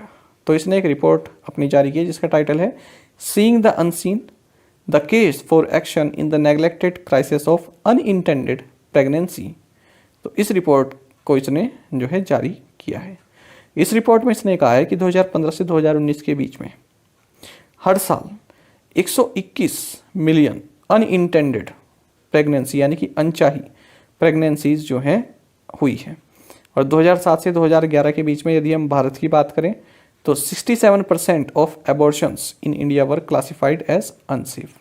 तो 67% जो एबॉर्शंस इंडिया में हुए हैं 2007 से 2011 के बीच में वो अनसेफ थे। बाकी आपको जानना चाहिए यूनाइटेड नेशंस पॉपुलेशन फंड के बारे में। इसको पहले United Nations fund for population activities के नाम से जाना जाता था और अब इसको यूनाइटेड नेशंस पॉपुलेशन फंड के नाम से जाना जाता है। और ये जो इसका जो इसकी ये शॉर्ट फॉर्म है UNFPA, ये अभी भी पहले भी यही थी और अब भी यही है। हेडक्वार्टर्स न्यूयॉर्क यूनाइटेड स्टेट्स में। हेड है इसकी Natalia Kanem. Pritam Siwach hockey academy based in which city clinched Khelo India women's hockey league under 21 title. तो कहाँ पर स्थित प्रीतम सिवाच हॉकी एकेडमी ने खेलो इंडिया महिला हॉकी लीग अंडर 21 का खिताब जीता है? सही आंसर ऑप्शन सी है, सोनीपत। तो देखिए प्रीतम सिवाच हॉकी एकेडमी ये सोनीपत में है और इसने खेलो India women's hockey league under 21 को जीत लिया है। इन्होंने स्पोर्ट्स हॉस्टल भुवनेश्वर को 5-0 से फाइनल में हरा है। और कहाँ पर हुआ ये? लखनऊ उत्तर प्रदेश में। WTT star contender where India's Manika Batra and Archana Kamath won bronze medal held in which city. तो WTT स्टार कंटेंडर जहां भारत की मनिका बत्रा और अर्चना कामत ने कांस्य पदक जीता, किस शहर में आयोजित किया गया? सही आंसर ऑप्शन ए है, दोहा। तो देखिए टेबल टेनिस प्लेयर हैं भारत की मनिका बत्रा और अर्चना कामत, इन्हें ब्रॉन्ज मेडल जीता है क्योंकि जो विमेन डबल्स का जो सेमीफाइनल है वो ये हार गई। और ये जो WTT स्टार कंटेंडर है ये आपका हुआ है दोहा, कतर में। Indian Railways men's hockey team won the Obaidullah Khan heritage hockey cup that was held at. तो पूछ रहे हैं कि भारतीय रेलवे की पुरुष हॉकी टीम ने कहां पर आयोजित Obaidullah Khan heritage hockey cup जीता है? सही आंसर ऑप्शन बी है, भोपाल। तो देखिए इंडियन रेलवेज की जो मैन हॉकी टीम है इसने Obaidullah Khan heritage hockey cup इसको जीत लिया है और ये हुआ कहाँ पर है? मेजर ध्यानचंद स्टेडियम, भोपाल, मध्य प्रदेश में। तो एक तो आप ये याद रखेंगे जो ये ओबैदुल्ला खान हेरिटेज कप है किससे संबंधित है? ये हॉकी से संबंधित है। इन्होंने आर्मी 11 को हराया 2 गोल से। विच life insurer has launched clarify life a digital education and awareness initiative. किस जीवन बीमाकर्ता ने डिजिटल शिक्षा और जागरूकता पहल क्लैरिफाई लाइफ शुरू की है? सही आंसर ऑप्शन बी है, HDFC लाइफ इंश्योरेंस। सर उठा के जियो, जानेंगे इसके बारे में।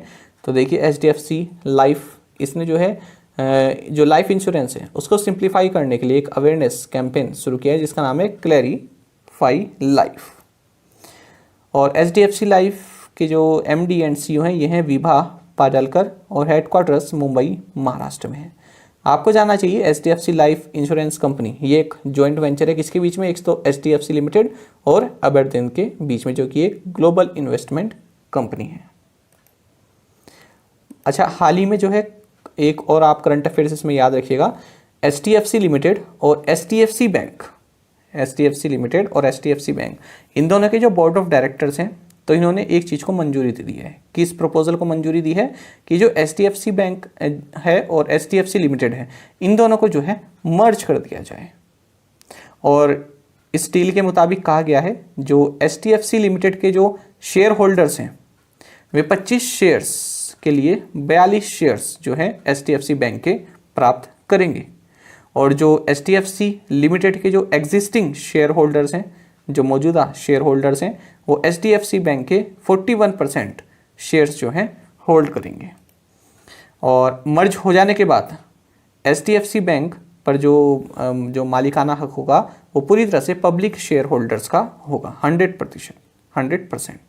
और जो HDFC लिमिटेड के जो एग्जिस्टिंग जो मौजूदा शेयर होल्डर्स हैं वे HDFC बैंक में 41% शेयर ओन करेंगे। तो ये भी इसी से संबंधित है, आप इसको याद रखिएगा। Which team won the 2022 ICC women's cricket world cup? पूछ रहे हैं कि 2022 का ICC महिला क्रिकेट विश्व कप किस टीम ने जीता है? सही आंसर ऑप्शन बी है, ऑस्ट्रेलिया। तो देखिए कई सारे आपको फैक्ट यहाँ पर जानने चाहिए। पहली बात तो ये कि जो इस बार 2022 का ICC महिला क्रिकेट वर्ल्ड कप हुआ है ये 12वां एडिशन है। जो महिला विश्व कप है इसका ये 12वां एडिशन है और कहाँ हुआ है? न्यूजीलैंड में हुआ है। किसने जीता है? ऑस्ट्रेलिया ने जीता है। और कौन सा टाइटल है ये ऑस्ट्रेलिया का? ऑस्ट्रेलिया ने अपना 7वां टाइटल जीता है, ये आपको जानना चाहिए, ये इंपॉर्टेंट आपके लिए 7वां टाइटल है। अच्छा, किसे हराया? ऑस्ट्रेलिया ने इंग्लैंड को हराया। क्राइस्टचर्च न्यूजीलैंड में मैच हुआ, 71 रन से हराया है। और आपको जानना चाहिए प्लेयर ऑफ द टूर्नामेंट कौन रही? ऑस्ट्रेलिया की एलिसा हेली, ये प्लेयर ऑफ द टूर्नामेंट रही। ये लीडिंग रन स्कोरर रही पूरे कंपटीशन में, 509 रन इन्होंने स्कोर किए हैं। सबसे ज़्यादा विकेट किसने लिए? इंग्लैंड की सोफी एक्लेस्टोन, इन्होंने 21 विकेट लिए हैं। Who will be awarded the prestigious Saraswati सम्मान 2021? प्रतिष्ठित सरस्वती सम्मान 2021 से किसे सम्मानित किया जाएगा? ऑप्शंस आपके सामने हैं। सही आंसर ऑप्शन सी है, रामदरस मिश्रा। तो देखिए जाने माने पोइट हैं ये प्रोफेसर रामदरस मिश्रा, और इनका जो जन्म है ये उत्तर प्रदेश के गोरखपुर डिस्ट्रिक्ट के डुमरी विलेज में हुआ है। और इन्होंने 31वां सरस्वती सम्मान जीत लिया है, 2021 के लिए इनको दिया गया है। और इनकी कौन सी पोएम के लिए दिया गया है?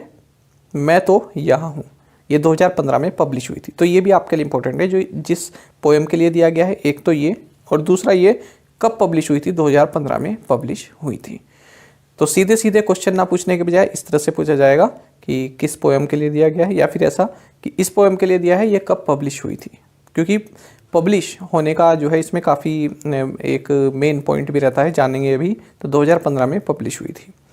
देखिए आपको जानना चाहिए सरस्वती सम्मान ये 1991 से दिया जा रहा है और ये हर साल दिया जाता है। कॉन्स्टिट्यूशन ऑफ इंडिया के 8वें शेड्यूल में जो 22 भाषाएं हैं उनमें से किसी भी भाषा में यदि आपने कुछ लिखा है, ठीक है, तो उसके लिए दिया जाता है। और जो आपने लिखा है वो पिछले 10 साल के अंदर में पब्लिश हुआ होना चाहिए, जैसे कि 2015 में पब्लिश हुआ है तो पिछले 10 साल में वो पब्लिश हो जाना चाहिए। और जो शेड्यूल 8 में जो 22 लैंग्वेजेस हैं उनमें से किसी एक में आपका वर्क होना चाहिए। इसमें 15 लाख रुपए का प्राइस, कैश प्राइस दिया जाता है और एक कमेटी होती है, सिलेक्शन कमेटी, जो विनर को चुनती है। और इस बार जो है ये डॉक्टर सुभाष सी कश्यप, जो कि फॉर्मर सेक्रेटरी जनरल हैं लोकसभा सेक्रेटरीट के, इन्होंने इस कमेटी को हेड किया है। बाकी आपको जानना चाहिए जब 1991 में इस अवार्ड को इंस्टीट्यूट किया गया तब ये सबसे पहली बार ये अवार्ड दिया गया हरिवंश राय बच्चन जी को। उन्होंने अपनी ऑटोबायोग्राफी के 4 वॉल्यूम जारी किए थे उन्हीं के लिए, जैसे क्या भूलूं क्या याद करूं, नीरा का निर्माण फिर, बसेरे से दूर और 10 द्वार से सोपन तक। अच्छा, इससे पहले आगे बढ़े फिर से देख लेते हैं कि उत्तराखंड PCS जो 3 अप्रैल को हुआ इसमें करंट अफेयर से संबंधित क्वेश्चंस क्या क्या पूछे गए। तो एक तो ये था, in the year 2021 the Nobel prize in chemistry was awarded to. तो देखिए आप सभी जानते हैं जो इस बार नोबेल प्राइज विनर घोषित हुए थे 2021 के, उनकी हमने भी आपको एक वीडियो दी थी और बहुत शानदार ट्रिक के साथ दी थी। तो आप सर्च कर लीजिएगा current affairs funda Nobel prize 2021 trick, बहुत प्यारी ट्रिक है, आपको तुरंत याद हो जाएंगे। खैर इसमें देखते हैं कि केमिस्ट्री के लिए किसे दिया गया था। ये दिया गया था ऑप्शन सी यहाँ पर सही है, Benjamin list and David Macmillan को। तो यहाँ पर ट्रिक बना दी थी बेंजीन से ही, बेंजीन होता है ना केमिस्ट्री में, तो बस बेंजीन से ट्रिक बन गई थी। अच्छा नेक्स्ट है, who among the following was awarded Nobel peace prize 2021। तो देखिए 2 क्वेश्चन आ गए PCS के पेपर में नोबेल प्राइज से। फिर ऑप्शन था वर्ल्ड फूड प्रोग्राम और ये सभी ऑप्शन है। तो यहाँ पर थोड़ा कन्फ्यूजन हो सकता था बच्चों में वर्ल्ड फूड प्रोग्राम को देखकर। तो यहाँ पर सही आंसर है मारिया रेशा एंड दिमित्री मुरातोव। तो दिमित्री मुरातोव ये रशिया से हैं, मारिया रेशा ये फिलीपींस से हैं। नेक्स्ट क्वेश्चन पूछा गया जो कि मैं हमेशा आपके साथ बताता हूँ, आपको इस पर काफ़ी जोर भी देता हूँ। In which year the international labour Organization was established. कई बार जब भी ILO का जिक्र आता है तो मैंने आपसे हमेशा कहा है कि इसका स्थापना वर्ष पूछा जाता है। अभी भी जब हाल ही में ये क्वेश्चन हमने पढ़ा था, who will be the next director general of the international labour organisation, तब भी मैंने आपको बताया था कि इसका जो फाउंडेशन ईयर है ये आप याद रखिएगा। ये हमारी PDF का स्क्रीनशॉट है। जो डेली देखते हैं करंट अफेयर्स, आपको याद होगा, जितनी बार भी ILO आता है मैं हमेशा आपको बताता हूँ कि ये 1919 याद रखिएगा, ये एग्ज़ाम में पूछा जाता है। और देख लीजिए पूछा भी गया है। चलिए आगे बढ़ते हैं। Who has emerged as the most valued celebrity in India in the Duff and Phelps Celebrity Brand Valuation Report 2021? Duff and Phelps Celebrity Brand Valuation Report 2021 में भारत में सबसे मूल्यवान सेलिब्रिटी के रूप में कौन उभरा है? सही आंसर ऑप्शन सी है, विराट कोहली। जानेंगे इसके बारे में। तो देखिए, Virat Kohli most valued celebrity है भारत में और लगातार 5वें साल इनको मोस्ट वैल्यूड सेलिब्रिटी बताया गया है। और किस रिपोर्ट में बताया गया है? डफ and Phelps celebrity brand valuation report 2021 में। तो इनकी जो ब्रांड वैल्यू ये 185.7 मिलियन $US की है 2021 में। दूसरे पायदान पर एक्टर रणबीर सिंह है, तीसरे पर है अक्षय कुमार, फोर्थ पोजीशन पर है आलिया भट्ट, जो कि टॉप 10 में यंगेस्ट सेलिब्रिटी है। और फीमेल में मोस्ट वैल्यू ब्रांड जो है एक्ट्रेस हैं ये। इस तरह से आप पूरी लिस्ट दे सकते हैं, विराट कोहली, रणबीर सिंह, अक्षय कुमार, आलिया भट्ट, और उसके बाद हैं फिर MS धोनी, फिर अमिताभ बच्चन। इस तरह से पूरी लिस्ट आप देख सकते हैं। The government has extended the validity of the foreign trade policy 2015-20 till. सरकार ने विदेश व्यापार नीति 2015 से 20 की वैधता को कब तक बढ़ा दिया है? सही आंसर ऑप्शन डी है, 30 सितंबर 2022। तो देखिए, गवर्नमेंट ऑफ इंडिया ने जो फॉरेन ट्रेड पॉलिसी 2015 से 20 तक की है, इसको 30 सितंबर 2022 तक बढ़ा दिया, यानी कि अगले 6 महीने और इसको बढ़ा दिया है।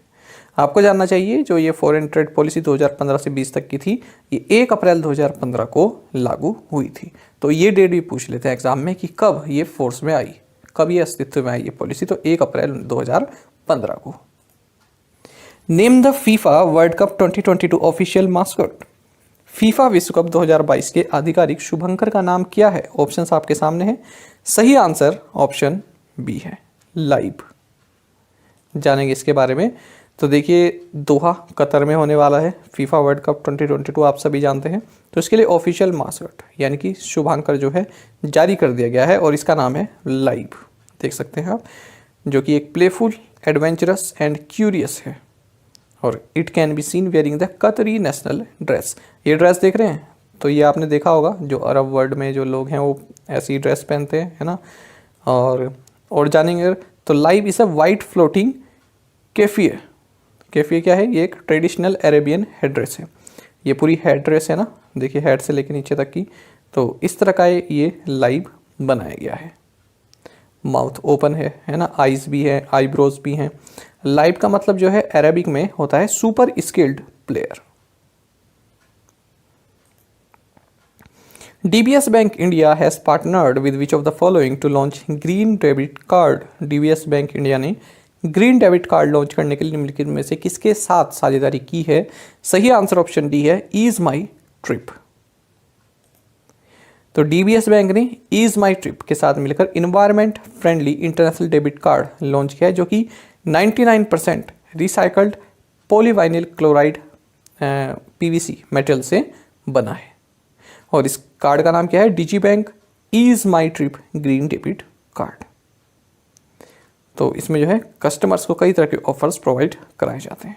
बाकी आपको डीबीएस बैंक इंडिया से के बारे में जानना चाहिए। देखिए, जो डीबीएस बैंक है सिंगापुर की इन्वेस्टमेंट एजेंसी है, फाइनेंशियल इन्वेस्टमेंट एजेंसी है, या बैंक आप इसको कहेंगे। और भारत में जो इसके मैनेजिंग डायरेक्टर एंड CEO हैं, ये हैं सुरजीत सोम। और भारत में इसका हेडक्वार्टर्स मुंबई में है। और इसकी टैगलाइन है लीव मोर बैंकलेस। और हाल ही में हमने ये भी देखा था कि डीबीएस बैंक इंडिया ने ग्रीन डिपॉजिट प्रोग्राम ये भी लॉन्च किया है। Which country has signed a deal with Adani group for Indian economic zone? भारतीय आर्थिक क्षेत्र के लिए किस देश ने अडानी समूह के साथ एक समझौते पर हस्ताक्षर किए हैं? सही आंसर ऑप्शन सी है, बांग्लादेश। तो देखिए, बांग्लादेश इकोनॉमिक जोन्स अथॉरिटी इन्होंने Adani ports and says limited के साथ एक एग्रीमेंट साइन किया है, जिसके तहत जो चटगांव है यहाँ पर बगबंधु शेख मुजीब शिल्पनगर यहाँ पर इंडियन इकोनॉमिक जोन को सेटअप किया जाएगा। तो ये क्या करेगा, जो भारतीय इन्वेस्टर हैं जो बांग्लादेश में इन्वेस्ट करते हैं उनको फैसिलिटीज़ प्रोवाइड कराएगा ये Indian economic zone. International day of sport for development and Peace is celebrated on which day? विकास और शांति के लिए अंतर्राष्ट्रीय खेल दिवस किस दिन मनाया जाता है? सही आंसर ऑप्शन डी है अप्रैल 6। तो 6 अप्रैल को international day of sport for development and peace celebrate किया जाता है। साल 2022 में इसका थीम है securing a sustainable and peaceful future for all, the contribution of sport. Which state will host the 83rd national table tennis championship 2022? कौन सा राज्य 83वीं राष्ट्रीय टेबल टेनिस चैंपियनशिप 2022 की मेजबानी करेगा? सही आंसर ऑप्शन सी है मेघालय। तो मेघालय 83वीं नेशनल टेबल टेनिस चैंपियनशिप 2022 को होस्ट करेगा, जो कि 18 अप्रैल से और 25 अप्रैल तक चलेगी शिलोंग में। मेघालय के बारे में आप जानते हैं, गवर्नर सत्यपाल मलिक है, कैपिटल शिलोंग है और चीफ मिनिस्टर हैं कॉनरेड के संगमा। ये चीफ मिनिस्टर यहाँ पर सीएम। और हाल ही हमने ये पढ़ा था कि जो मेघालय में लिविंग रूट ब्रिज है, इनको यूनेस्को की tentative list for world heritage site में इंक्लूड कर दिया गया है। Which state has set up she auto stands? किस राज्य ने शी ऑटो स्टैंड स्थापित किया है? सही आंसर ऑप्शन डी है आंध्र प्रदेश। जानेंगे इसके बारे में।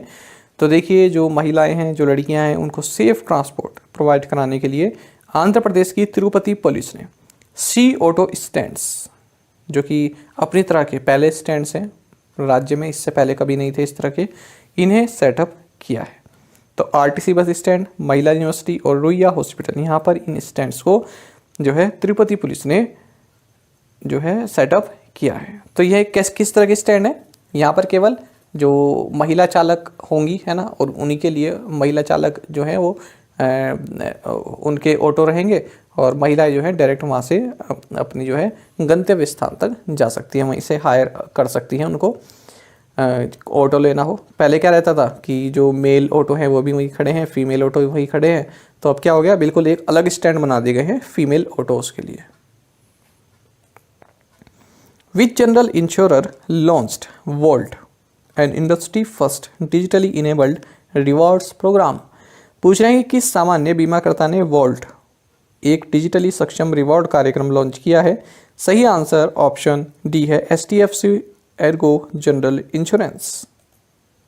तो HDFC Ergo general insurance company ने वॉल्ट प्रोग्राम लॉन्च किया है, जो कि digital customer engagement and rewards programme है।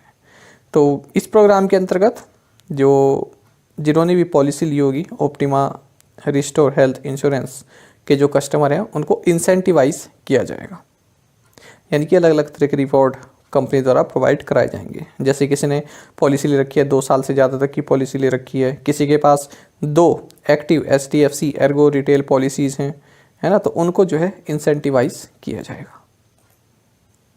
Who is the author of the book titled crunch time Narendra Modi's national security crisis? तो इस पुस्तक के लेखक कौन है? ऑप्शंस आपके सामने हैं। सही आंसर ऑप्शन सी है श्रीराम चौलिया। तो डॉक्टर श्रीराम चौलिया ने एक पुस्तक लिखी है जिसका नाम है crunch time Narendra Modi's national security crisis, और इसको रिलीज किया है minister of state for external affairs Meenakshi Lekhi ने। Name the Indian who has been appointed by United Nations chief to high level expert group on net zero emissions commitments? उस भारतीय का नाम बताइए जिसे संयुक्त राष्ट्र प्रमुख ने नेट जीरो उत्सर्जन प्रतिबद्धताओं पर उच्च स्तरीय विशेषज्ञ समूह में नियुक्त किया है। सही आंसर ऑप्शन सी है अरुणभा घोष। तो देखिए, अरुणभा घोष जो कि इंडियन पब्लिक पॉलिसी एक्सपर्ट हैं, तो इन्हें यूनाइटेड नेशंस के जो सेक्रेटरी जनरल है एंटोनियो गुटेरेस, तो इन्होंने एक ग्रुप बनाया हुआ है, एक कमेटी बनाई है जिसमें जो नेट जीरो एमिशन है है ना, उससे संबंधित एक कमेटी बनाई हुई है कि किस तरह की प्रोग्रेस उस पर चल रही है, क्या क्या आप अपने सुझाव देना चाहते हैं। तो उससे संबंधित एक कमेटी में अरुणबा घोष को भी इंक्लूड किया गया है। बाकी आपको जानना चाहिए जो घोष हैं ये council of energy, environment and water, इसके सीईओ हैं। Farm easy has appointed which actor as brand ambassador. Farm easy ने किस अभिनेता को ब्रांड एम्बेसडर नियुक्त किया है? सही आंसर ऑप्शन ए है, आमिर खान। तो देखिए जो हेल्थ केयर ऐप है फार्म इजी, इसने अपना लेटेस्ट कैंपेन लॉन्च किया है, घर बैठे बैठे टेक इट इजी। तो इसके लिए ब्रांड एम्बेसडर इन्होंने चुना है एक्टर आमिर खान को। Carlos Alcaraz of which country has become the youngest Miami Open champion 2022। किस देश के कार्लोस एल्क्राज सबसे कम उम्र के मियामी ओपन 2022 चैंपियन बन गए हैं? सही आंसर ऑप्शन बी है, स्पेन। तो देखिए 14th रैंक प्लेयर है ये स्पेन के कार्लोस एल्क्राज। तो उन्होंने मियामी ओपन जीता है और नॉर्वे के खिलाड़ी को हराया जो कि 8th रैंक प्लेयर है, कैस्पर रुड को। बाकी आपको जानना चाहिए अगर हम महिला कैटेगरी की बात करें तो पोलैंड की टेनिस स्टार है ईगा सियाटेक। इन्होंने जापान की नाओमी ओसाका को हराकर ये महिला खिताब जीता है मियामी ओपन टेनिस टूर्नामेंट का, ईगा सियाटेक। अच्छा, आपको ये भी जानना चाहिए जो ये ईगा है ना, ये फर्स्ट पोलैंड की टेनिस प्लेयर बन गई हैं जो कि नंबर 1 रैंक पर आ गई है। तो एशले बार्टी ने तो रिटायरमेंट ले लिया है, वो नंबर 1 पोजीशन पर थी, तो अब उनके बाद जो नंबर 1 पोजीशन मिली है वो मिली है इन्हें, ईगा सियाटेक को। यहाँ पर भी आप देख सकते हैं Iga Swiatek becomes first Polish tennis player ranked number 1। और मेंस डबल आप देख सकते हैं इन्होंने जीता है होबर्ट हॉरकास ने और जॉन स्नायर ने मेंस का, और विमेंस डबल जीता है लाउरा सिजमोंड और vera जोनारेवा। What is the theme for world health day 2022? विश्व स्वास्थ्य दिवस 2022 जो कि 7 अप्रैल को मनाया जाता है, इसका विषय क्या है, इसका थीम क्या है? ऑप्शंस आपके सामने हैं। सही आंसर ऑप्शन बी है, आवर प्लैनेट आवर हेल्थ। तो देखिए वर्ल्ड हेल्थ डे ये 7 अप्रैल को मनाया जाता है और 1950 से ही इसको मनाते आ रहे हैं। इसका थीम है 2022 में our planet our health. Stand up India scheme has completed how many years on April 5, 2022? Stand up India योजना ने 5 अप्रैल 2022 को कितने वर्ष पूरे कर लिए हैं? ऑप्शंस आपके सामने हैं। सही आंसर ऑप्शन सी है, 6। देख भी सकते हैं stand up India scheme completes 6 years. जानेंगे इस योजना के बारे में, महत्वपूर्ण है। देखिए स्टैंड अप इंडिया स्कीम ने 5 अप्रैल 2022 को 6 वर्ष पूरे कर लिए हैं। इस स्कीम का संचालन करता है डिपार्टमेंट ऑफ फाइनेंशियल सर्विसेज जो कि मिनिस्ट्री ऑफ फाइनेंस के अंतर्गत आता है। आपको जानना चाहिए stand up India scheme prime minister Narendra Modi के द्वारा 5 अप्रैल 2016 को लॉन्च की गई थी। इस स्कीम के तहत जो शेड्यूल कास्ट है, शेड्यूल ट्राइब हैं और जो विमेन बोरोवर्स हैं उनको लोन प्रोवाइड कराया जाता है। किस लिए? ग्रीन फील्ड एंटरप्राइज सेटअप करने के लिए। अब ये ग्रीन फील्ड क्या होता है? ग्रीन फील्ड एंटरप्राइज का मतलब ऐसा ना है कि कोई बिल्डिंग है उसको तोड़कर आप कुछ बना रहे हैं, किसी चीज़ को डिमोलिश करके बना रहे हैं, तोड़ फोड़ के लिए आपको लोन चाहिए, इस तरह से नहीं। आप कोई नई यूनिट सेटअप कर रहे हैं, कोई नई फैक्ट्री आप सेटअप कर रहे हैं, कोई नई मिल आप शुरू कर रहे हैं, बड़ी बड़ी मशीनें आप सेटअप कर रहे हैं, नई मशीनें लाए हैं, उससे एक यूनिट शुरू कर रहे हैं, तो उस तरह के प्रोजेक्ट बोलते हैं ग्रीन फील्ड। तो मैन्युफैक्चरिंग से संबंधित हो सकता है, सर्विसेज से या फिर ट्रेडिंग सेक्टर से संबंधित। तो इसमें 10 लाख रुपए से और 1 करोड़ रुपए तक का लोन इसमें देने की सुविधा है। आपको जानना चाहिए 2019-20 में इस स्कीम को 2025 तक एक्सटेंड कर दिया गया है। साथ ही आपको ये भी जानना चाहिए इन 6 साल में गवर्नमेंट ऑफ इंडिया ने 1,33,995 अकाउंट्स में लगभग 30,160 करोड़ रुपए जो है ट्रांसफ़र किए हैं लोन्स के रूप में। चलिए देखते हैं फिर से उत्तराखंड पीसीएस जो 3 अप्रैल को हुआ है, इसमें पूछे गए करंट अफेयर्स के questions. In the year 2021 was the द 26th united nations climate change conference COP26 held? तो कराया हुआ क्वेश्चन है और सही आंसर क्या है इसका? ग्लासगो। काफ़ी चर्चा में रहा था ये सेशन। COP26 ये हुआ था ग्लासगो में। At present the highest civilian award of the Republic of India is? ये स्ट्रेटेजी से संबंधित आपका क्वेश्चन आ गया। देखिए बहुत प्यारा क्वेश्चन है, कई बार मैं आपको बताता हूँ ये ओरली। है ना, कि हाईएस्ट जो सिविलियन अवार्ड है ये है आपका Bharat Ratna. Mitali Express, a new passenger train which was inaugurated recently, connects Dhaka with which Indian city? तो इसका सही आंसर है ऑप्शन बी, न्यू जलपाईगुड़ी। देखिए थोड़ा पुराना क्वेश्चन है, ये है आपका मार्च 2021 से संबंधित, तब इसको सैंक्शन किया गया था और आंसर होगा इसका न्यू जलपाईगुड़ी। ये भी कराया हुआ क्वेश्चन है लेकिन पिछले साल कराया था 2021 में। Which of the following has organized National Conference on Women in Uniform and Agent of Change? निम्नलिखित में से किसने वर्दी में महिलाएं बदलाव की वाहक पर राष्ट्रीय सम्मेलन का आयोजन किया है? ऑप्शंस आपके सामने हैं। सही आंसर ऑप्शन डी है, रेलवे प्रोटेक्शन फोर्स, RPF। तो रेलवे प्रोटेक्शन फोर्स ने एक नेशनल कॉन्फ्रेंस ऑर्गेनाइज की है जिसका थीम रहा women in uniform and agent of change. आपको जानना चाहिए कि जो रेलवे प्रोटेक्शन फोर्स है ये रेलवे मिनिस्ट्री के तहत आता है और जितने भी सेंट्रल पैरामिलिट्री फोर्सेज है ना भारत में, या फिर आप कह सकते हैं जितने भी CAPF हैं, तो इसमें जो है सबसे ज़्यादा जो महिलाएं हैं वो रेलवे प्रोटेक्शन फोर्स में ही है। 9% जो स्ट्रेंथ है वो महिलाओं की है इसमें। इस तरह से आप देख सकते हैं जो पैरामिलिट्री फोर्सेस है इनको अब CAPF बोलते हैं, जैसे Assam Rifles Border Security Force और Central Industrial Security Force CISF, Central Reserve Police Force CRPF, ITBP।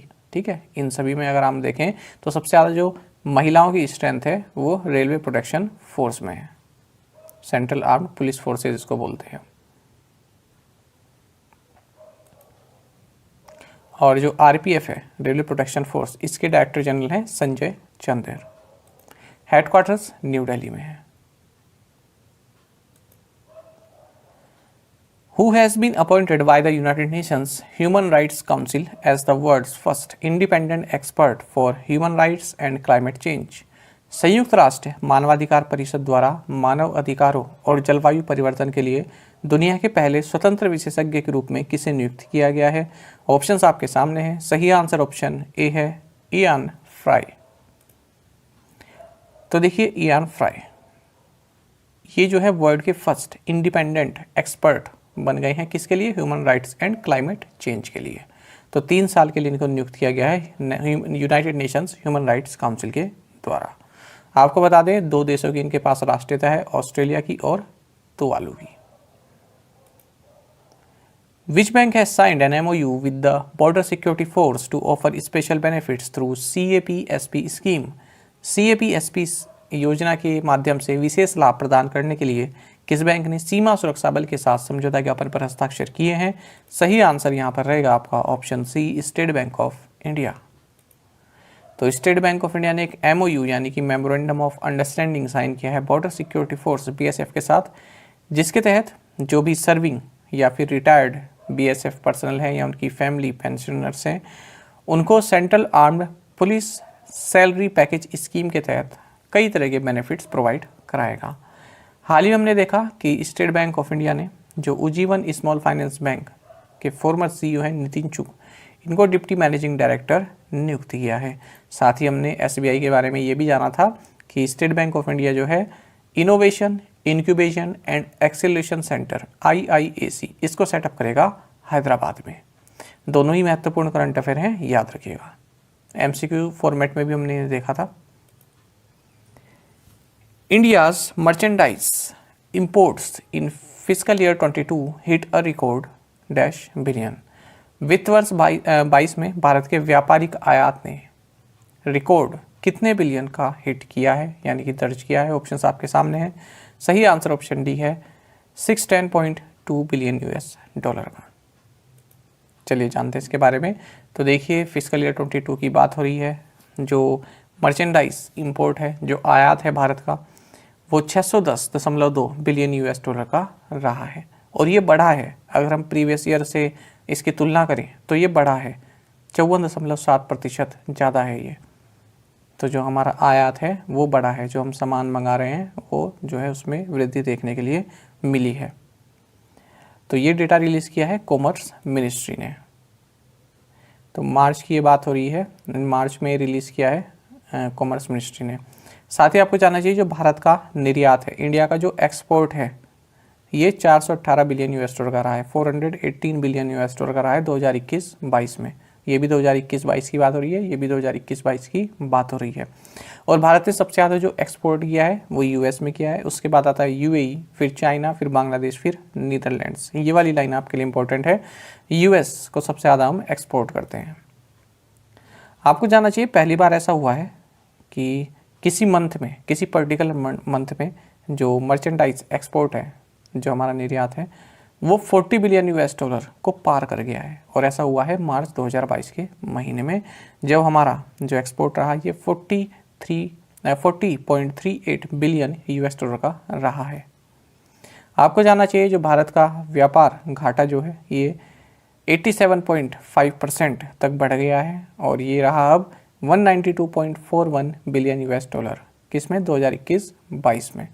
तो ये सभी जो आप आंकड़े देख रहे हैं ना, ये काफ़ी महत्वपूर्ण है आपके, चाहे बैंक का एग्ज़ाम हो, चाहे कोई भी एग्ज़ाम हो उसमें, खास करके ये वाला। एक तो ये कि इंडिया ने सबसे ज़्यादा एक्सपोर्ट यूएस को किया है, और कितना एक्सपोर्ट रहा भारत का 2021-22 में, और कितना इंपोर्ट रहा है 2021-22 में, ये सभी आंकड़े आपके लिए महत्वपूर्ण हैं।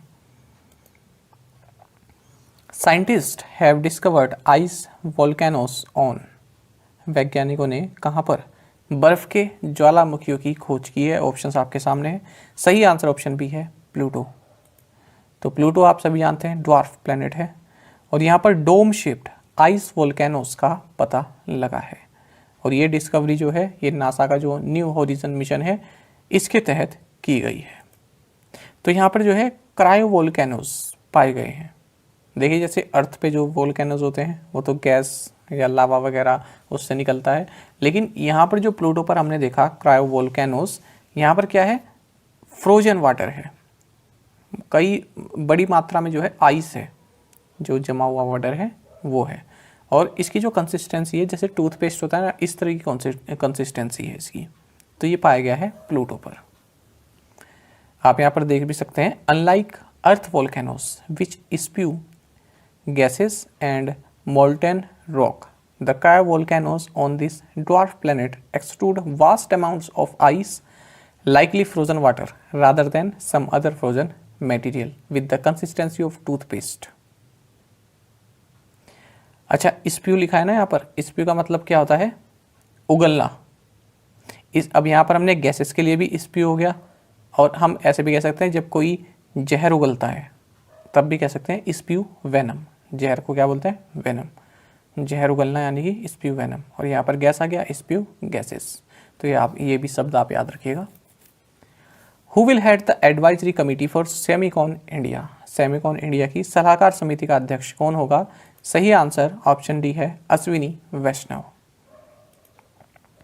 देखिए ministry of electronics and information technology ने एक 17 सदस्य वाली एडवाइजरी कमिटी ऑफ एक्सपर्ट्स बनाई है, किससे संबंधित, जो इंडिया सेमीकंडक्टर मिशन है इसको और बढ़ावा देने के लिए, इसको और पुश करने के लिए। तो इसमें कई तरह के सीनियर गवर्नमेंट ऑफिशियल्स हैं और एकेडमिशियंस हैं और इंडस्ट्री के भी एक्सपर्ट इसमें शामिल हैं। इस एडवाइजरी कमेटी की जो अध्यक्षता है वो करेंगे minister of electronics and IT, जो कि फिलहाल है अश्विनी वैष्णव, और वाइस चेयरपर्सन होंगे minister of state, ministry of electronics and IT, और जो सेक्रेटरी होंगे इस मिनिस्ट्री के वो कन्वेनर होंगे। तो इस तरह की है पूरी कमेटी 17, जो आप देख सकते हैं चेयरपर्सन कौन है, minister of electronics and information technology, जो कि अश्विनी वैष्णव है। Which of the following inked pact with Gujarat gas limited to blend green hydrogen in piped natural gas.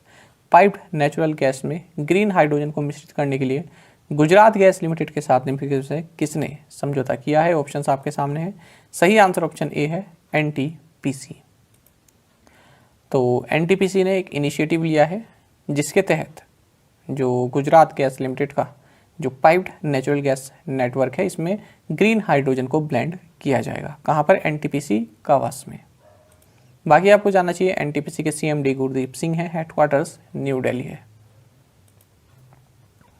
Andhra Pradesh chief minister inaugurated 13 new districts. It now has a total of how many districts? Andhra Pradesh के मुख्यमंत्री ने 13 नए जिलों का उद्घाटन किया है। अब इस राज्य में कुल कितने जिले हैं। सही आंसर ऑप्शन सी है 26। जानेंगे इस बारे में। तो आंध्र प्रदेश के चीफ मिनिस्टर आप सभी जानते हैं वाईएस जगनमोहन रेड्डी हैं। इन्होंने 13 नए डिस्ट्रिक्ट्स को इनोग्रेट किया है। तो ये सभी नाम हैं, देख लीजिएगा, कोई ऐसा इंपॉर्टेंट नहीं है देखना। तो 13 डिस्ट्रिक्ट को इनोग्रेट किया है और ये जो है जो एग्जिस्ट कर रहे थे 13 डिस्ट्रिक्ट, उन्हीं में से इनको कार्व आउट करके बनाया गया है। तो अब टोटल डिस्ट्रिक्ट कितने हो गए? 13 + 13 16 26 26 हो गए, ठीक है। और हाल ही में हमने देखा कि आंध्र प्रदेश ने पहला स्थान प्राप्त किया है, किसमें? Skoch state of governance ranking 2021 में। साथ ही हमने ये भी देखा था कि यूनियन मिनिस्टर सर्बानंद सोनोवाल ने निकर्षण सदन ड्रेजिंग म्यूजियम ये विशाखापट्टनम आंध्र प्रदेश में इनोग्रेट किया है। बाकी आंध्र प्रदेश के गवर्नर विश्वभूषण हरिचंदन है, आप सभी जानते हैं। कैपिटल अमरावती है। Tata power renewables energy has commissioned a 300 megawatt solar plant in which state? Tata power renewables energy ने किस राज्य में 300 मेगावाट का सौर संयंत्र चालू किया है? सही आंसर ऑप्शन ए है, गुजरात। तो गुजरात के ढोलेरा में 300 मेगावाट का solar plant Tata power renewables energy ने जो है क्या किया है? कमीशन किया है। और ये इंडिया का largest single axis solar tracker system बताया जा रहा है। National maritime day is celebrated on which day? राष्ट्रीय समुद्री दिवस किस दिन मनाया जाता है? सही आंसर ऑप्शन बी है, 5 अप्रैल। तो देखिए 59th नेशनल मैरीटाइम डे इस साल मनाया गया है और ये हर साल 5 अप्रैल को मनाया जाता है। इस बार ये इसका एडिशन रहा 59th। आपको बता दें सबसे पहले 1964 में ये मनाया गया था। इसका थीम है सस्टेनेबल शिपिंग बियॉन्ड कोविड-19। इस बार 2022 में इसका थीम रहा सस्टेनेबल शिपिंग बियॉन्ड कोविड-19। अच्छा, आपको जानना चाहिए ये 5 अप्रैल को ही क्यों मनाया जाता है? देखिए ये इसलिए मनाया जाता है क्योंकि जो भारतीयों द्वारा पूरी तरह से स्वामित्व वाली जो फर्स्ट शिप थी, है ना, उसने इसी दिन अपनी यात्रा की शुरुआत की थी 5 अप्रैल को। ये पूरी तरह से भारतीयों के स्वामित्व वाली शिप थी। इसको सिंधिया स्टीम नेविगेशन कंपनी द्वारा बनाया गया था। इसका नाम रहा SS लॉयल्टी। इसने मुंबई से यूनाइटेड किंगडम की जर्नी अपनी शुरू की थी 5 अप्रैल 1919 को। बाकी आपको जानना चाहिए 1959 में इंडिया ने इंटरनेशनल मैरीटाइम ऑर्गेनाइजेशन को ज्वाइन किया था। इंटरनेशनल मैरीटाइम ऑर्गेनाइजेशन का हेडक्वार्टर्स कई बार एग्जाम में पूछा जाता है, आंसर है London, United Kingdom. Viktor Orban won the 4th consecutive term as which country's prime minister? Viktor Orban ने किस देश के प्रधानमंत्री के रूप में लगातार चौथी बार जीत हासिल की है? सही आंसर ऑप्शन सी है, हंगरी। बाकी आप जानते हैं हंगरी के बारे में, कैपिटल बुडापेस्ट है, करेंसी है Hungarian forint. Name the Indian origin singer who won the award for the best children's music album at the Grammys? उस भारतीय मूल की गायिका का नाम बताइए जिसने ग्रैमी में सर्वश्रेष्ठ बाल संगीत एल्बम का पुरस्कार जीता है। सही आंसर ऑप्शन बी है, फाल्गुनी शाह। तो देखिए फालू या फिर आप इनका नाम है फाल्गुनी शाह। इन्होंने ग्रैमी अवार्ड 2021 में जो है अपनी एल्बम अ कलरफुल वर्ल्ड के लिए अवार्ड जीता है। और इस बार जो ये ग्रैमी अवार्ड्स रहे ये 64th एडिशन इसका रहा है। और ये only female Indian origin artist बन गई हैं, यानी कि इकलौती भारतीय मूल की महिला आर्टिस्ट बन गई हैं जिन्हें ग्रैमी अवार्ड्स से सम्मानित किया गया है। बाकी Indian music composer Ricky case, इन्हें भी ग्रैमी अवार्ड मिला है इनकी एल्बम डिवाइन टाइड्स के लिए। बाकी जो इंपॉर्टेंट इसमें अवार्ड रहे ग्रैमी में मैंने आपके सामने यहाँ पर दे दिए हैं, इनके आप स्क्रीनशॉट ले लीजिएगा। और बाकी के जो भी इसमें और कुछ बचे हुए हैं अवार्ड वो मैं आपको टेलीग्राम पर शेयर कर दूंगा, ठीक है। तो इंपॉर्टेंट यही रहते हैं, album of the year, record of the year, song of the year. तो ये इस 3-4 जो हैं ये इंपॉर्टेंट रहते हैं। ज़्यादा भी इतना नहीं हमने पढ़ना है कि हम कन्फ्यूजन ही हो जाए, ये आप याद रखेंगे। जैसे एल्बम ऑफ द ईयर है VR, record of the year है लीव द डोर ओपन। तो ये चीज़ें आप याद रखें बस। Who has been appointed as the new foreign secretary? नए विदेश सचिव के रूप में किसे नियुक्त किया गया है? ऑप्शंस आपके सामने हैं। सही आंसर ऑप्शन बी है, विनय मोहन क्वात्रा। तो देखिए विनय मोहन क्वात्रा ये नेक्स्ट फॉरेन सेक्रेटरी होंगे। आपको बता दें फिलहाल ये नेपाल में भारत के एम्बेसडर हैं, ये पॉइंट याद रखिएगा। और 30 अप्रैल को जो हमारे इनक्यूबेंट यानी कि फ़िलहाल जो हमारे फॉरेन सेक्रेटरी हैं हर्षवर्धन श्रृंगला, ये रिटायर हो रहे हैं। तो उसके बाद फिर जो अप्रैल के बाद मई में फिर विनय मोहन क्वात्रा जो हैं हमारे फॉरेन सेक्रेटरी बन जाएंगे। अब देखते हैं आज के assignment questions. Fateh Burj, the tallest Minar in India, is situated in which state?